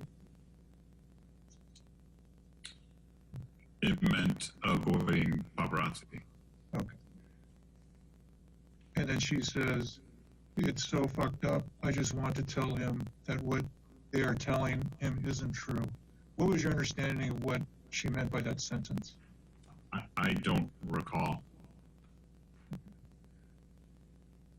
Mr. Garino, while she's doing that, at the outset of this deposition, I asked you if you recall being deposed about a year ago in this case, and you said yes. Is that accurate? Yes. Okay. What I'm going to show you now is the transcript, a portion of the transcript from that deposition. And who is Mr. Bruckheimer? Jerry Bruckheimer is the producer of the Pirates franchise. And who is Mr. Wiggum? Jack Wiggum was an agent at CA who worked with Johnny. Okay. And who is Mr. Lord? Brian is one of the managing partners of CAA and also worked on Johnny Depp. And what was your understanding of why the Pirate 6 job was not offered to Mr. Depp? Leo, you're asking my opinion? Yes. Because of the accusations that Amber had made. And what I'm about to show you, Mr. Carino, is a article in the Washington Post authored by Ms. Hurd. You're going to notice that the article will be presented sideways. So you'll have to tilt your head a bit to review it. So at 19. Do you, first, Mr. Carino, why don't you take control and just scroll through the document? It's just a couple pages.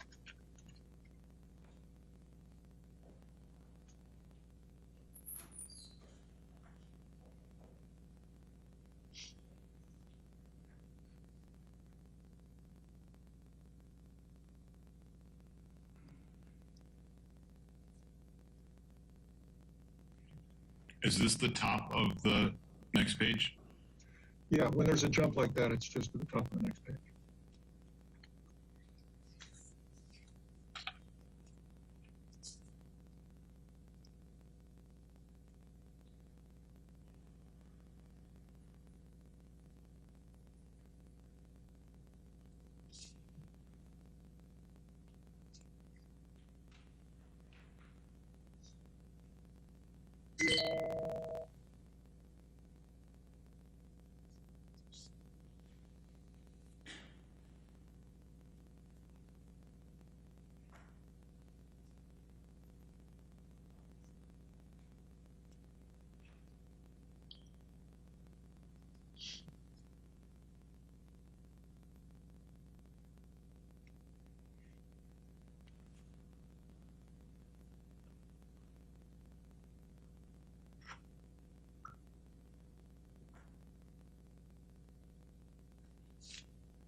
Okay.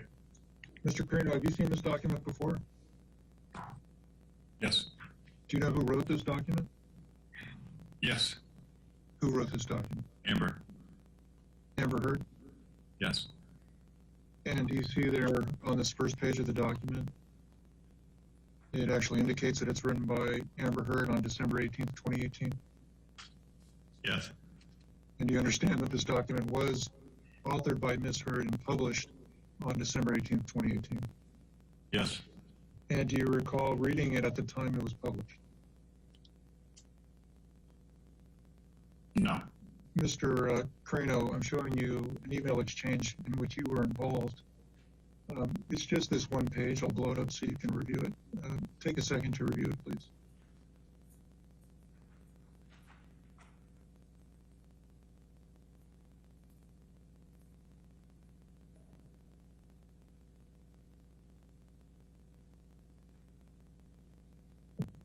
Okay.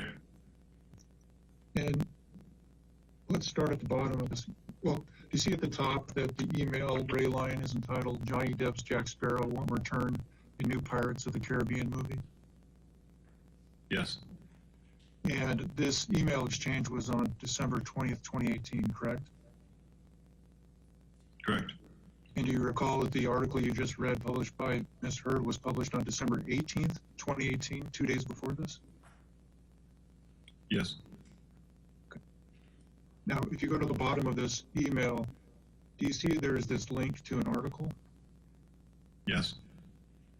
And it says URL defense, I'm sorry, it says movieweb.com. Yes. Mr. Carino, what I put up next to the email exchange that we've been discussing is an article dated December 20th, 2018. Okay. So this article is dated December 20th, 2018. The email sent to you by Robin Baum is that same day, December 20th, 2018, correct? Yes. Who is Ms. Baum? Johnny's publicist. Okay. And she's sending this article to you, is that right? Yes. And then in response, you say, were we told this officially from Disney? And she responds, I'm sorry, Jack Wiggum responds, no. Is that accurate? Yes. Sure. So you testified just a few minutes ago that it was your opinion that Mr. Depp lost the Pirates 6 movie because of Ms. Heard's allegations. Is that accurate? Yes. Allegations of abuse, correct? Yes. And is this a demonstration of when Disney made that decision to not hire Mr. Depp for Pirates 6? Yes. Exhibit 22. Did you ever see Mr. Depp physically abuse Ms. Heard? No. Did Ms. Heard ever tell you that she had been physically abused by Mr. Depp? No. Did Mr. Depp ever tell you that he had physically abused Ms. Heard? No. Did you ever witness any injuries on Ms. Heard that would indicate that she was physically abused? No. Now, again, this is a few months after the filing of the divorce papers and the TRO, and Ms. Heard states to you, I'll call you right back, sorry. And you say, K. She says, is it too late to call? And you say, just finishing dinner, we'll call you as soon as we walk out within 20. And she says, please tell him I love him. Is that an accurate reading of the text exchange so far? Yes. Do you know if at this time, based on your relationship with Ms. Heard and Mr. Depp, whether Ms. Heard wanted to reconcile with Mr. Depp? Yes. It's your understanding that she did? Yes. Did Ms. Heard based on your personal friendship with Ms. Heard, close personal friendship with Ms. Heard, would you say that she confided in you? Yes.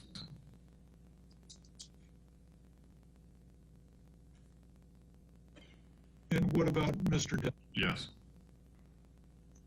Mr. Carino, at some point in time, after Ms. Heard filed those divorce papers in May of 2016, did she make any requests of you to intervene in the relationship between her and Mr. Depp? What do you mean by intervene? Assist in, let's start with assist in communications between the two. Objection. Same objections. Can you explain to me what transpired in that regard? Walk me through it. At some point around that time, she wanted me to arrange for them to get together in person. And what did you do after that was requested of you by Ms. Heard? I talked to Johnny about it. What happened after that? He was reluctant at first and then agreed. And then what happened after that? I mean, this is a long time ago, but I remember there was a fair amount of discussion about the TRO and how we would deal with that because nobody wanted Johnny accused of violating the TRO as an outcome of that meeting. And I don't remember exactly what we did, but Amber at some point warranted that she would never accuse him of violating the TRO to do the meeting, and I set the meeting up. So just so I understand, you set the meeting up at the request of Ms. Heard? Objection. And as part of you setting up, she told you that it didn't matter. I'm trying to understand what was the issue with respect to the TRO? My understanding of a restraining order, at least at the time, was that he couldn't go within a certain distance of her. Okay. And what was her suggestion with respect to that issue in connection with her wanting to meet with him? She promised me and told me to relay to him that she would never accuse him of violating the restraining order as a result of agreeing to meet her. And I believe, but I don't recall exactly, there were conversations with both sides legally, I believe at the time, to make it transparent to everybody that this was happening. Okay. And then what happened next? I arranged the meeting. Johnny was in San Francisco on tour, and I arranged to borrow a friend's house, and Amber and I flew to San Francisco and drove to the house, and Johnny showed up a few hours later. And did the two of them meet? Yes. In the same room? They sat outside. Okay. How close to each other were they? Inches away from each other. And how long were they out there talking? For how long were they out there talking? Several hours.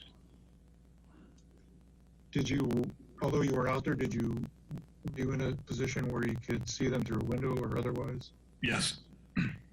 At some point in time, the conversation ended, correct? Correct. And what happened after that? I received a call or a text from Steve, whose house it was, and he notified me that he would be coming back to the house within the next hour or so. And I told Johnny and Amber, and we decided to rent a hotel room in San Francisco so that they could continue to talk. And did that in fact happen? Objection. And at some point in time, you left that house, correct, to go to San Francisco? Yes. And was it the three of you? No.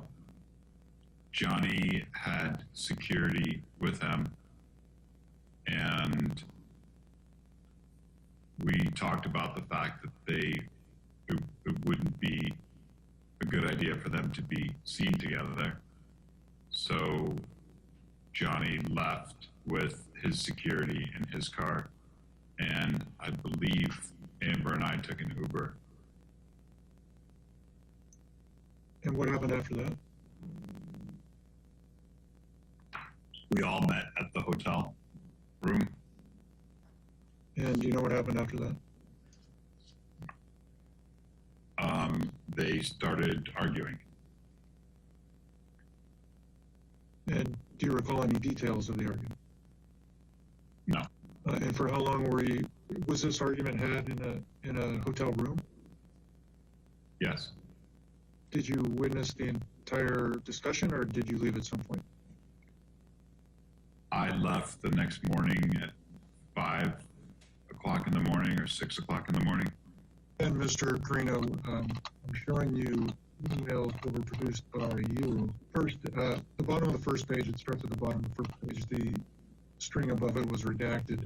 And you'll see that it starts on August 7th, 2017. Do you see that?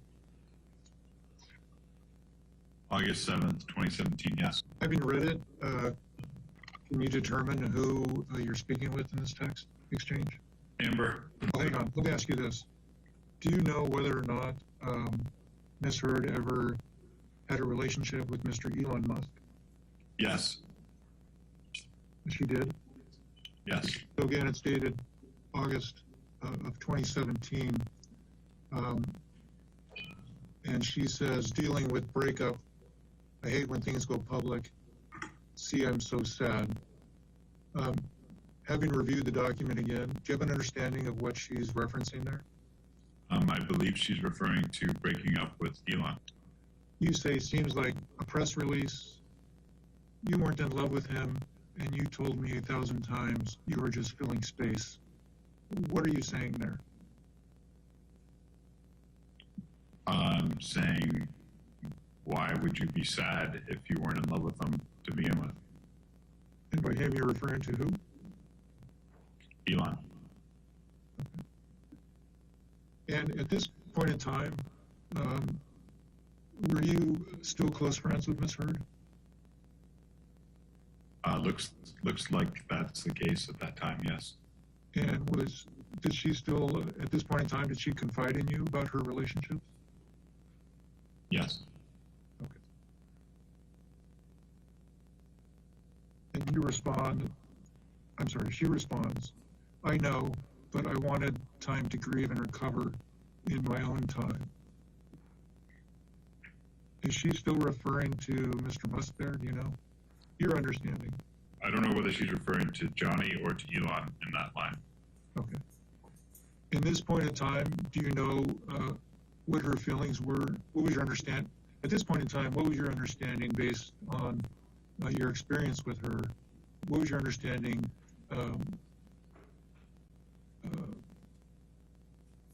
of her relationship with Mr. Depp? I don't believe there was a relationship at that point. And you say, and you got that, no. She says, I hate that yet again a man lets me fall on the spikes by myself. You ask, how so? She says, oops. Meaning, they are mad at me for leaving them and put things like this out there. You say, sorry.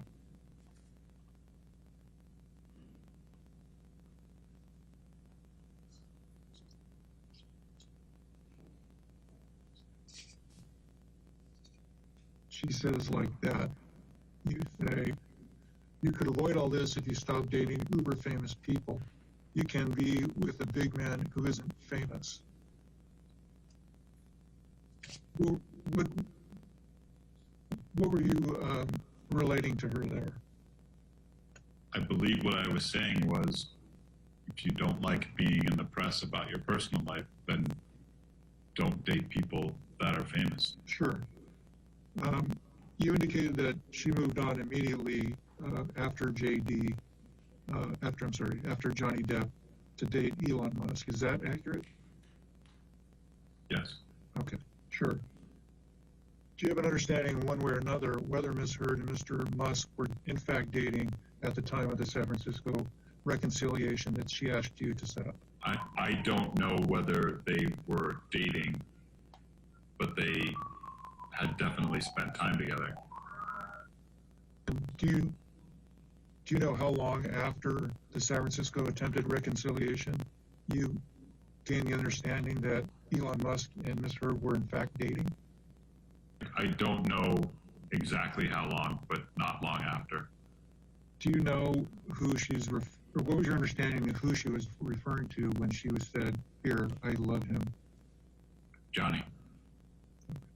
Based on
In reference to getting him a handwritten letter that she was writing or trying to write.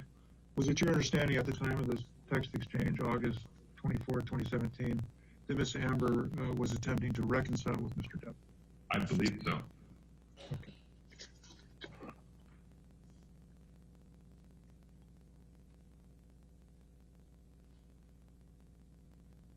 And I know this may sound repetitive, but on August 20, at the time of this text, on August 24, 2017, you and her were still close personal friends, correct?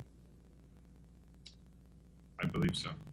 There's not much here at all, Mr. Carino, but I did want to confirm that this was a document produced by you, correct, based on the date stamp on the bottom? Yes. And do you see it's dated September 27th, 2017? September 23rd. Oh, you're right. My apologies. It's dated September 23rd, 2017. And it's a text to you that says, "God, I miss him." Do you have an understanding of what, who Ms. Heard is referring to there? Yes. And who's that? Johnny. And do you see at the bottom, the date of the text is June 9th, 2018? Yes. Okay. And it says, I text him happy birthday. Do you know who sent that and who the him is?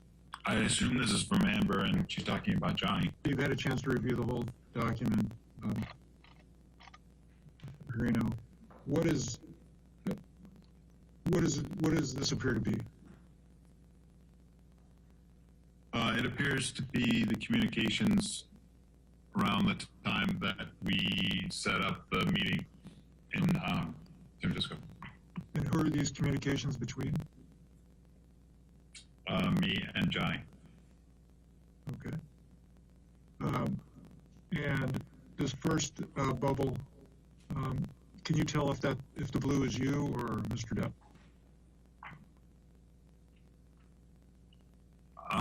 I think the blue is me. Sure. Earlier in your deposition, at the very outset, I was asking you about your representation of individuals at CAA. You indicated that you represent individuals that are both actors and musicians. Would you consider Mr. Depp in that pool? Yes. And you've represented, or CAA represented him both in connection with his acting endeavors and his involvement with the vampires? Yes. And was Mr. Depp's participation in Hollywood Vampires lucrative? No.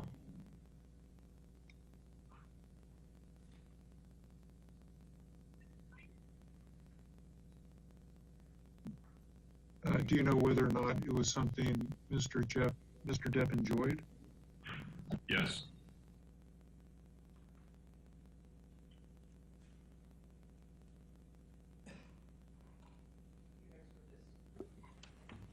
Plaintiff calls Laura Wasser by deposition, Your Honor. W-A-S-S-E-R. Thank you.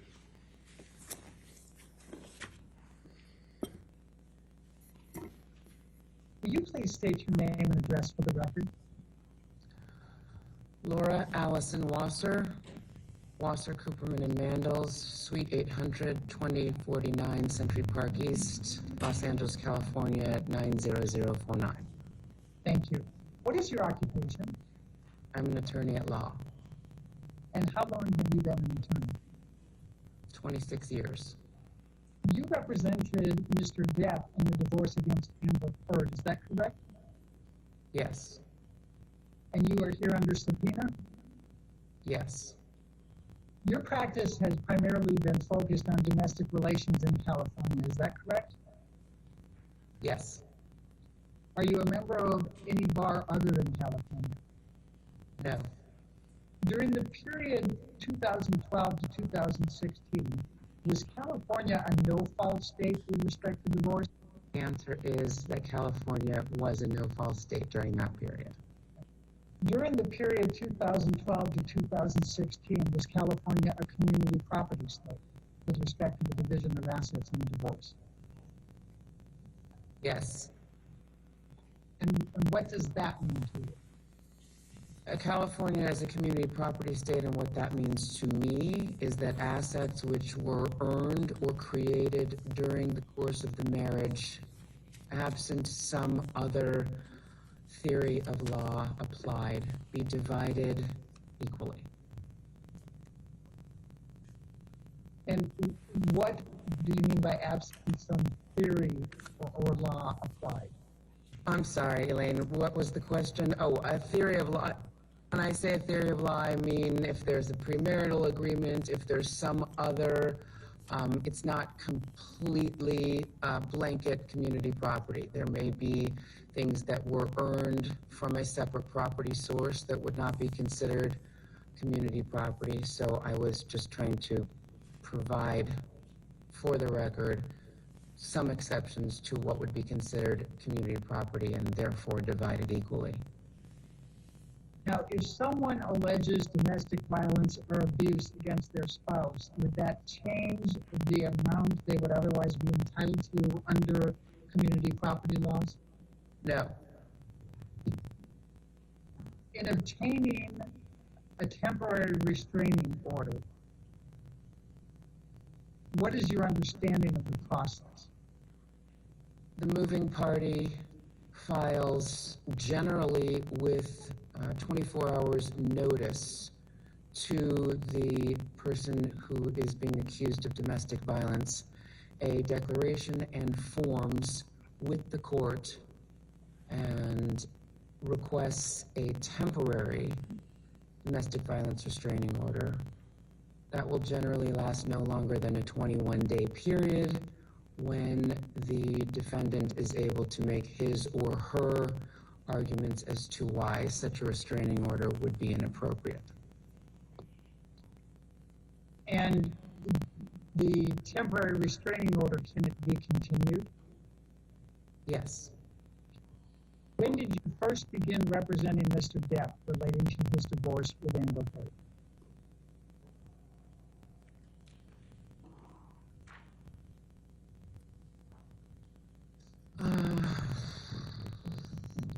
I believe it was in December of 2015.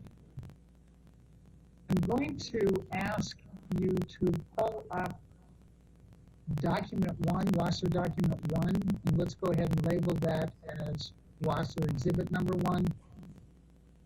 Ms. Wasser, I'm going to ask you to take a look at what has been marked as Wasser deposition exhibit number 1.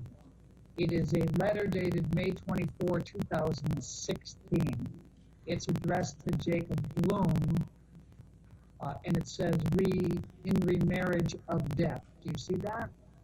Yes. Okay, and it's from Samantha Spector, who indicates she's representing Amber Heard. As of the time of this letter, had you made known to Amber Heard or Ms. Spector or anyone else related to them that you represented Mr. Depp? I don't believe so. Did you receive a copy of this letter from someone? I believe so. I think I've seen it before, so yes.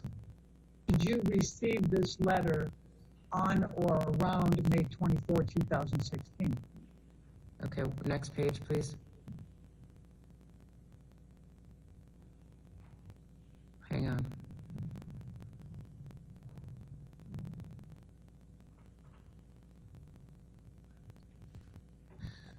Yes, it was around that time. Around May 24, 2016? Yes. Did you have any communications with Samantha Spector in connection with this letter? Yes. And when you say within days, could it have been the same day, May 24th, the next day, 25th? Possibly.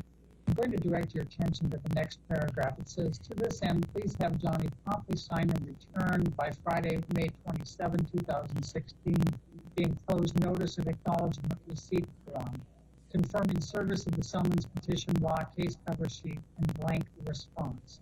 Did you do that?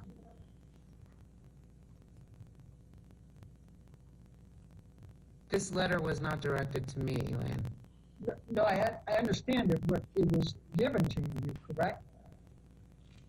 I believe so. And you were representing Mr. Depp, correct? Yes. And Mr. Bloom did not represent Mr. Depp in connection with the divorce, correct? Correct. So once Mr. Bloom gave this to you, then did you represent Mr. Depp going forward in communications with Samantha Spector? Once we received this letter, our firm took over with representation of Mr. Depp in the dissolution action. I cannot recall whether or not the request made was done by Friday, May 27th, but I believe that it was. Probably have that notice and acknowledgement of receipt somewhere with a date on it. Now, the next section, I think, is something that you referred to earlier. It said, in addition, we are requesting on Amber's behalf the following, and it says appropriate pendente light support. Did you have any understanding of what that amount might be at the time that you saw this letter? I did not have an understanding of what appropriate pendente lite support would be at that time. Did you ask Samantha Spector? I don't recall. I don't recall our specific communications regarding her requests. Do you recall making any kind of counter to any of these items? All I recall is that without any notice to us, at 8:30 in the morning on the 27th, Samantha Spector and her client went into court and obtained a no-notice ex parte restraining order. Had you had any communications with Samantha Spector prior to her going into court on that Friday, May 27th? Yes. How many communications had you had with Ms. Spector prior, following getting this letter and prior to her going into court at 8:30 on May 27, 2016? I do not recall.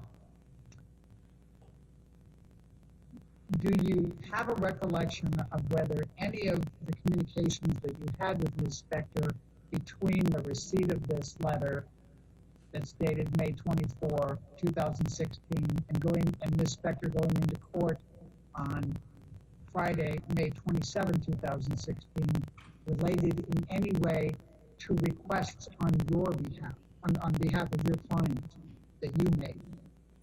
No. You recall having communications with Samantha Spector between May 24 and May 27. You can't recall how many, and you can't recall the specifics of those communications. Is that accurate? It's not accurate. And in what way? Please tell me. I recall that we had communications between the 24th and probably the 26th. I doubt we spoke on the morning of the 27th before she went into court. I do not know the content of those communications, and I do not know how many communications were had.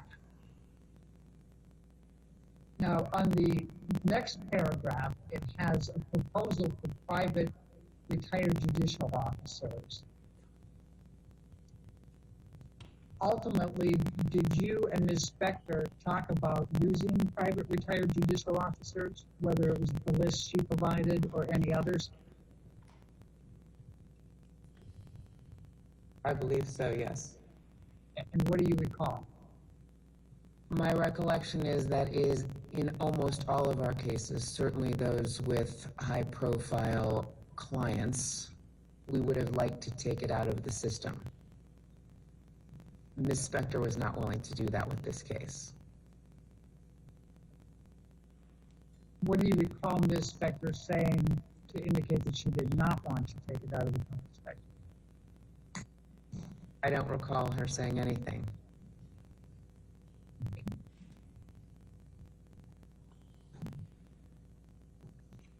Now, after your understanding was that a CLETS DVTRO was in fact obtained on Friday, May 27, 2016 by Ms. Heard against Mr. Depp, correct? That is my understanding. After that, did there come a time that you or anyone at your law firm communicated with the Eastern Columbia Building concierge staff or management?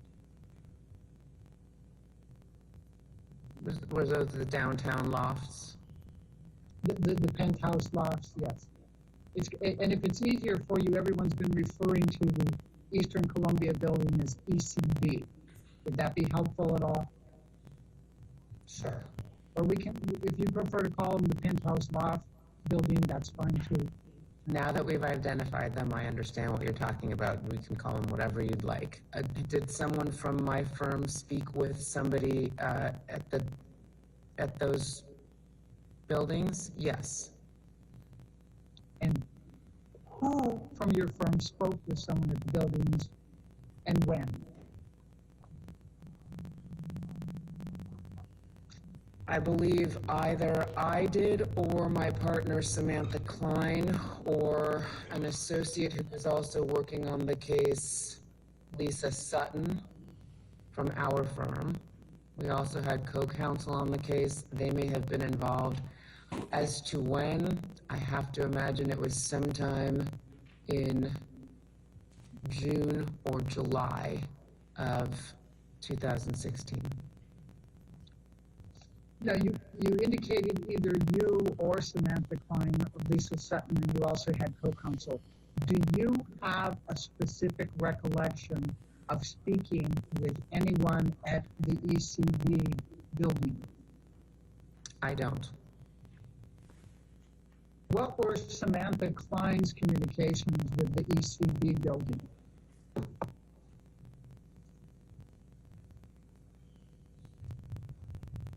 I don't know. What were Samantha Klein's communication with the ECB building? Okay. And her answer was, I don't know. Thank you. What were Lisa Sutton's communications with the ECB building? I don't know. What were your co-counsel's communications with the ECB building? And when I say ECB building, I'm not talking about the structure. I'm talking about the individuals who worked there. And just so we're clear here, you don't recall any communications with the ECB building staff as well, correct? You asked me if I had a specific recollection. I do not. Do you have a general recollection? I believe that at some point we subpoenaed the building's records of the video from the lobby and elevator areas. So I would imagine that the communications would have to do with those subpoenas. Are you able to testify to any conversation you or anyone at your firm or your co-counsel had with the ECB building staff? I am sure that there were conversations and communications regarding the production of the subpoenaed documents, review of the subpoenaed documents, their compliance with, I believe it was Ms. Spector's subpoena that was sent, our ability to review the videos, coordination of same. But I don't have a specific recollection of any communications. Are you able to speak to whether there were any conversations between you, anyone at your law firm, or your co-counsel and ECB building personnel prior to your issuing the subpoena? Also, I don't believe that the subpoena was issued by our firm. So you don't have a recollection of a subpoena being issued on Mr. Depp's behalf for the ECB building surveillance tapes? I don't know. I know there was one issued. I believe it was issued by Ms. Spector. Let's talk about the videos that you just referred to from the ECB building staff. How did you and your firm or your co-counsel receive these videos? I don't recall. I would imagine like a e-file or something like that. Now, is it your recollection that there was just one e-file that contained all of the surveillance tapes? I don't have a recollection as to whether it was 1 or 7 or what. I just don't know. You were talking about receiving the video surveillance footage on whatever, whether it was 1 file or 7 files, whether it was e-file or whatever. Did you have any understanding that you were not provided the full amount that was requested, whatever the amount was? No. So you thought you received whatever you were supposed to receive, is that fair? Yes. What did you do with the actual surveillance video footage that you received? I believe we kept it on the computer at least for the next couple of months in preparation for trial. I don't know where it is now. That's my next question. Is there a time that you no longer possessed the video surveillance footage that was sent to you by the ECB building?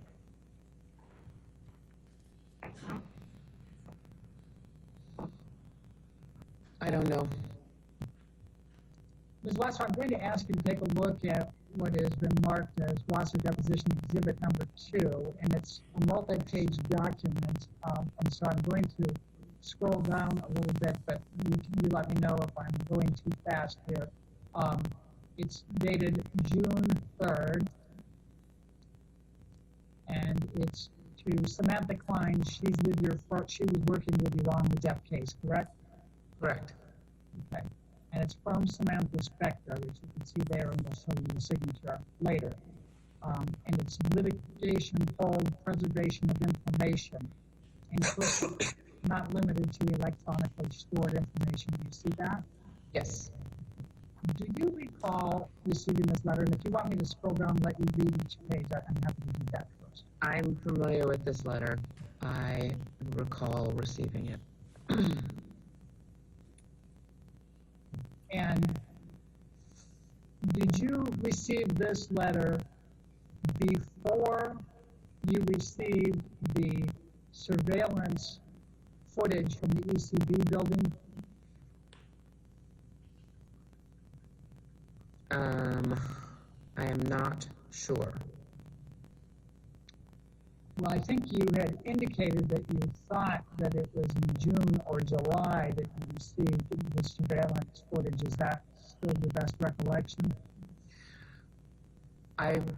Looking at the date and knowing the chronology of the case, it is my best estimate that we received this letter prior to the time that we received the video footage. Ms. Wasser, what steps did you and your firm and co-counsel take to preserve the surveillance video footage of ECB from the time you received it going forward? I think the absence of us doing anything to destroy the video footage would be the most I could testify regarding in terms of steps that we took to preserve the video footage.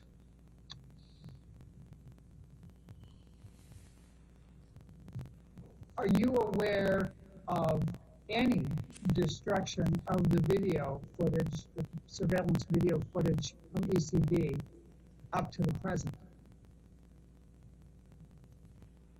No, we probably still have it. Have you looked for it? No. Have you been asked to look for it? No. I'm going to ask you to take a look at what has now been marked as Wasser Deposition Exhibit number 3, and it's dated June 6, 2013, addressed to you, and it's from Charles Carter. Did you have an understanding that Mr. Carter also represented Amber Heard? I did when I received this letter on June 6th. Okay.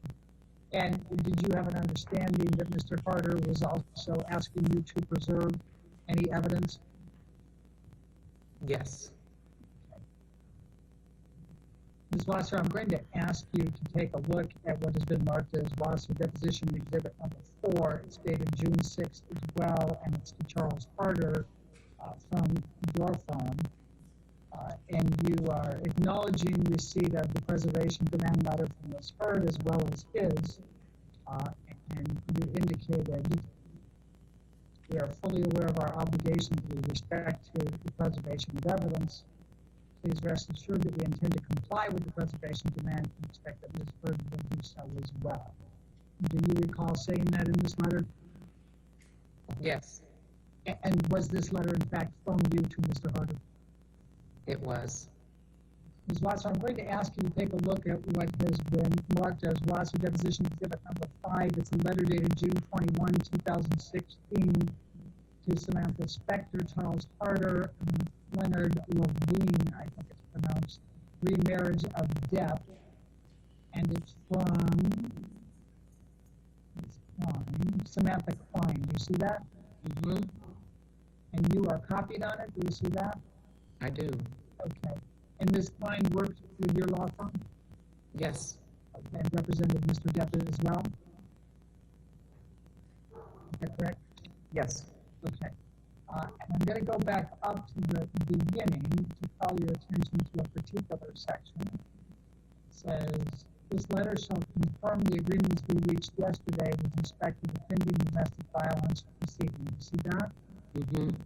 And then we're going to go down to the media, press, and it says, neither party nor his or her respective counsel representatives or agents shall make any comments in the media or press pertaining to this dissolution action, the civil action pending against Doug Spinell, and or any pending or future litigation between or involving the parties. Do you see that? Yes. All right. Does that accurately reflect the agreement that was made between the parties with respect to Amber Heard and Mr. Depp in communications with the press? Yes. Do you know Liz Walters? Who? Liz Walters? Yes. And who is she? She is a reporter. For? I believe she works for her brother's online media outlet called The Blast. Did you have any communications with Liz Walters during the Depp-Heard divorce? I don't recall. Did you have any communications with TMZ relating to the Depp-Heard divorce? I don't recall.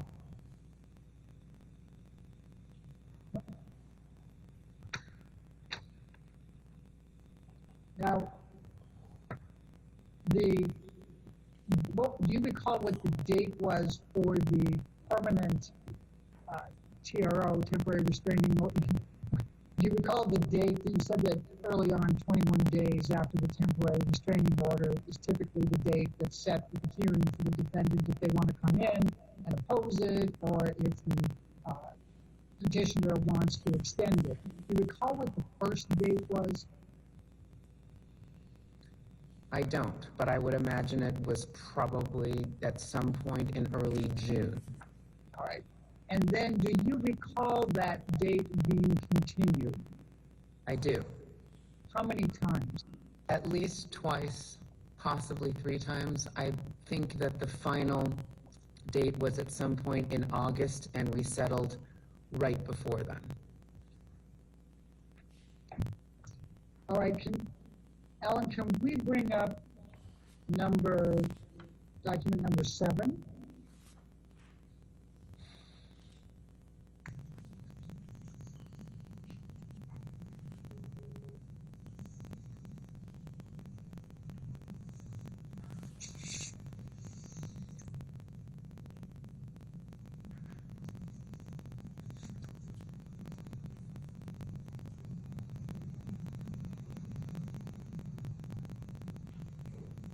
Thank you, Ellen.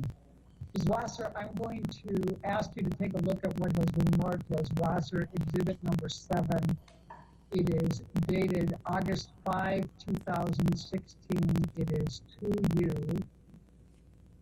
from Samantha Spector. Do you see that? Yes. Do you recall, did you receive this document?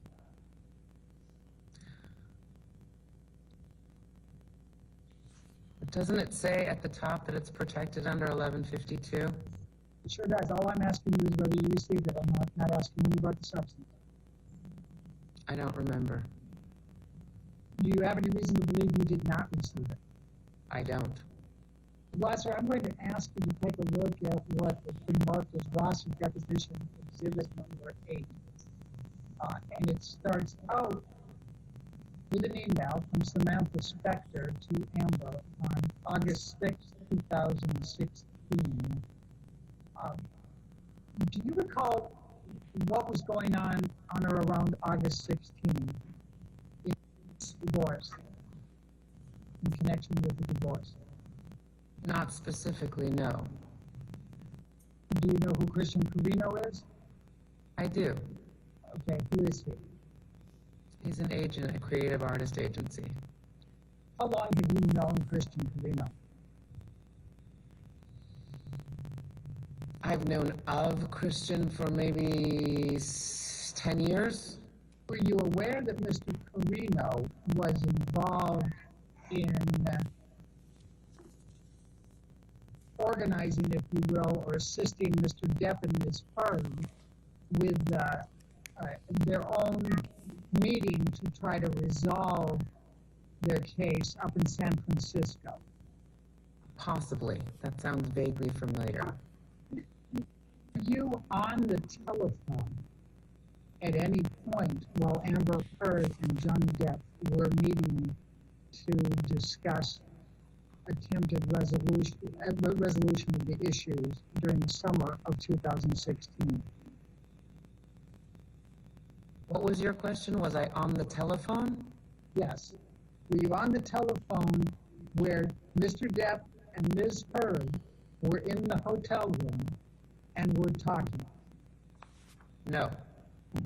Were you ever on the telephone when Ms. Heard and Mr. Depp were together talking during the summer of 2016, no matter where they were?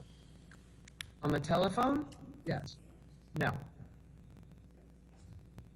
While he was with Ms. Heard and Ms. Heard was on speaker, and you were on speakerphone with the two of them? No. Do you recognize the name of the Do you recognize the name on what? Joe Sweeney? I do. And who was he? Joe Sweeney is a forensic accountant who specializes in family law forensic accounting, and he was Ms. Heard's forensic accountant in the Disso matter.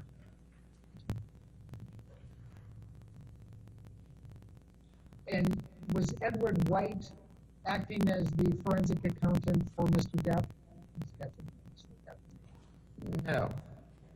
Did Mr. White provide the documentation that was then submitted to Samantha Spector as counsel for Ms. Heard?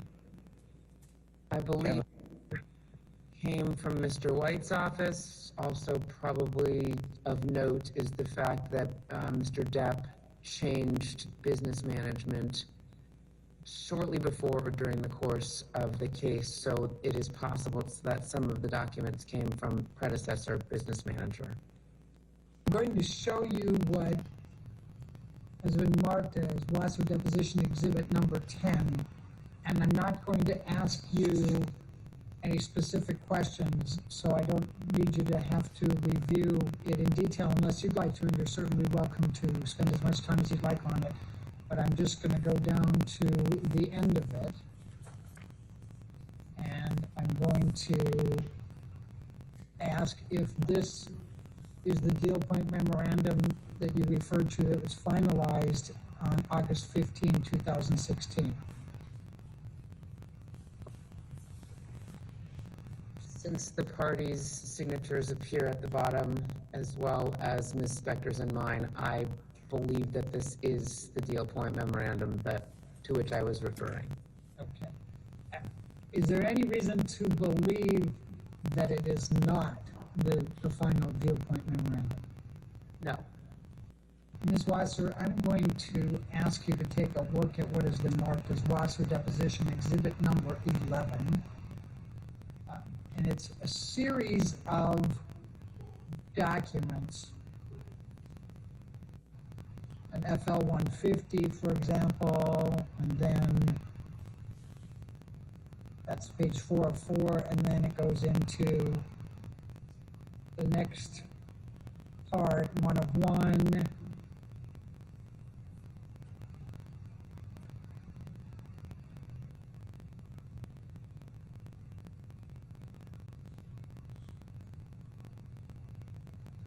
Try to page through it for you just so you can see generally.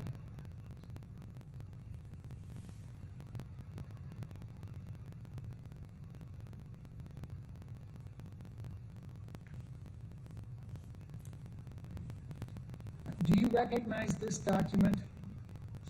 Yes. Could you tell me what it is, please?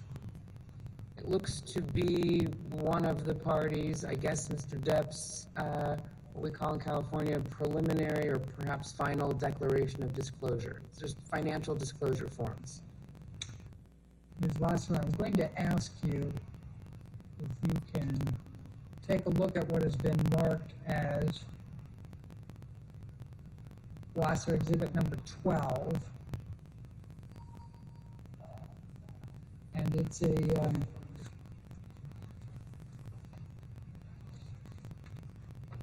many pages.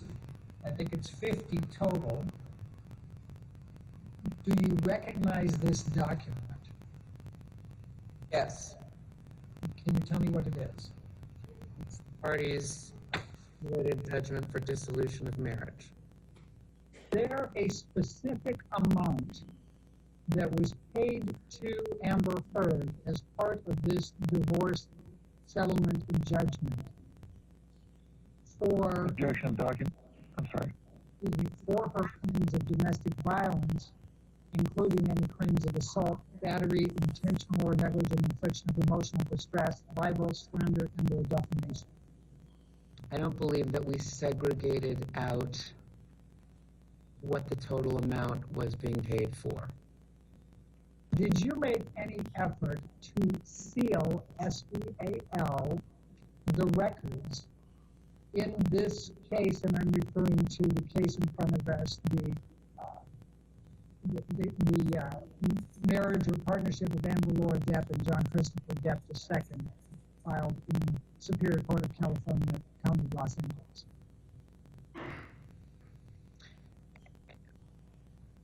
When you say seal, do you mean by the court, to ask the court to seal the file? Yes. I don't believe so. Why not? We don't do that. I'm going to ask you to take a look at what has been marked as Deposition Exhibit number 13. And this is a subpoena of you for this deposition. Did you receive that? Do you want me to scroll through it? Would you like to? No, I believe that we received it. All right. And you are testifying pursuant to this subpoena, correct? I am. I'm going to ask you to look at what has been marked as Deposition Exhibit number 14. And this is for the corporate designee of Wasser, Cooperman, and Mandos. You see that? I do. For today's deposition. Is it your understanding that you are the corporate designee on behalf of Wasser, Cooperman, and Mandos speaking today? Yes. Thank you. All right, ladies and gentlemen, I think given the hour, that'll be all the testimony that you hear today, okay? So we'll go ahead and recess for the day. Make sure you don't do any outside research and don't talk to anybody, and we'll see you tomorrow, okay? Get some good rest, all right? Thank you.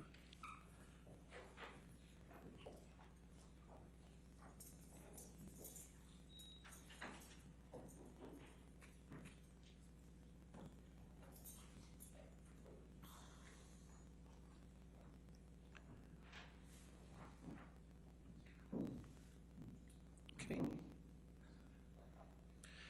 And tomorrow, then we'll be starting with that other deposition. That's correct? And how long is that, or approximately? About 2.5 hours. So that'll take care of the morning, probably, for the most part. And then you have remote witnesses after that, is that correct? Okay, so you can get me the contact information for those so we can get that taken care of. All right, just remember, we do plan accordingly, because I do need to take a lunch between 1:30 and 2:30, because there's a graduation I have to speak at, so we're going to take care of that, okay?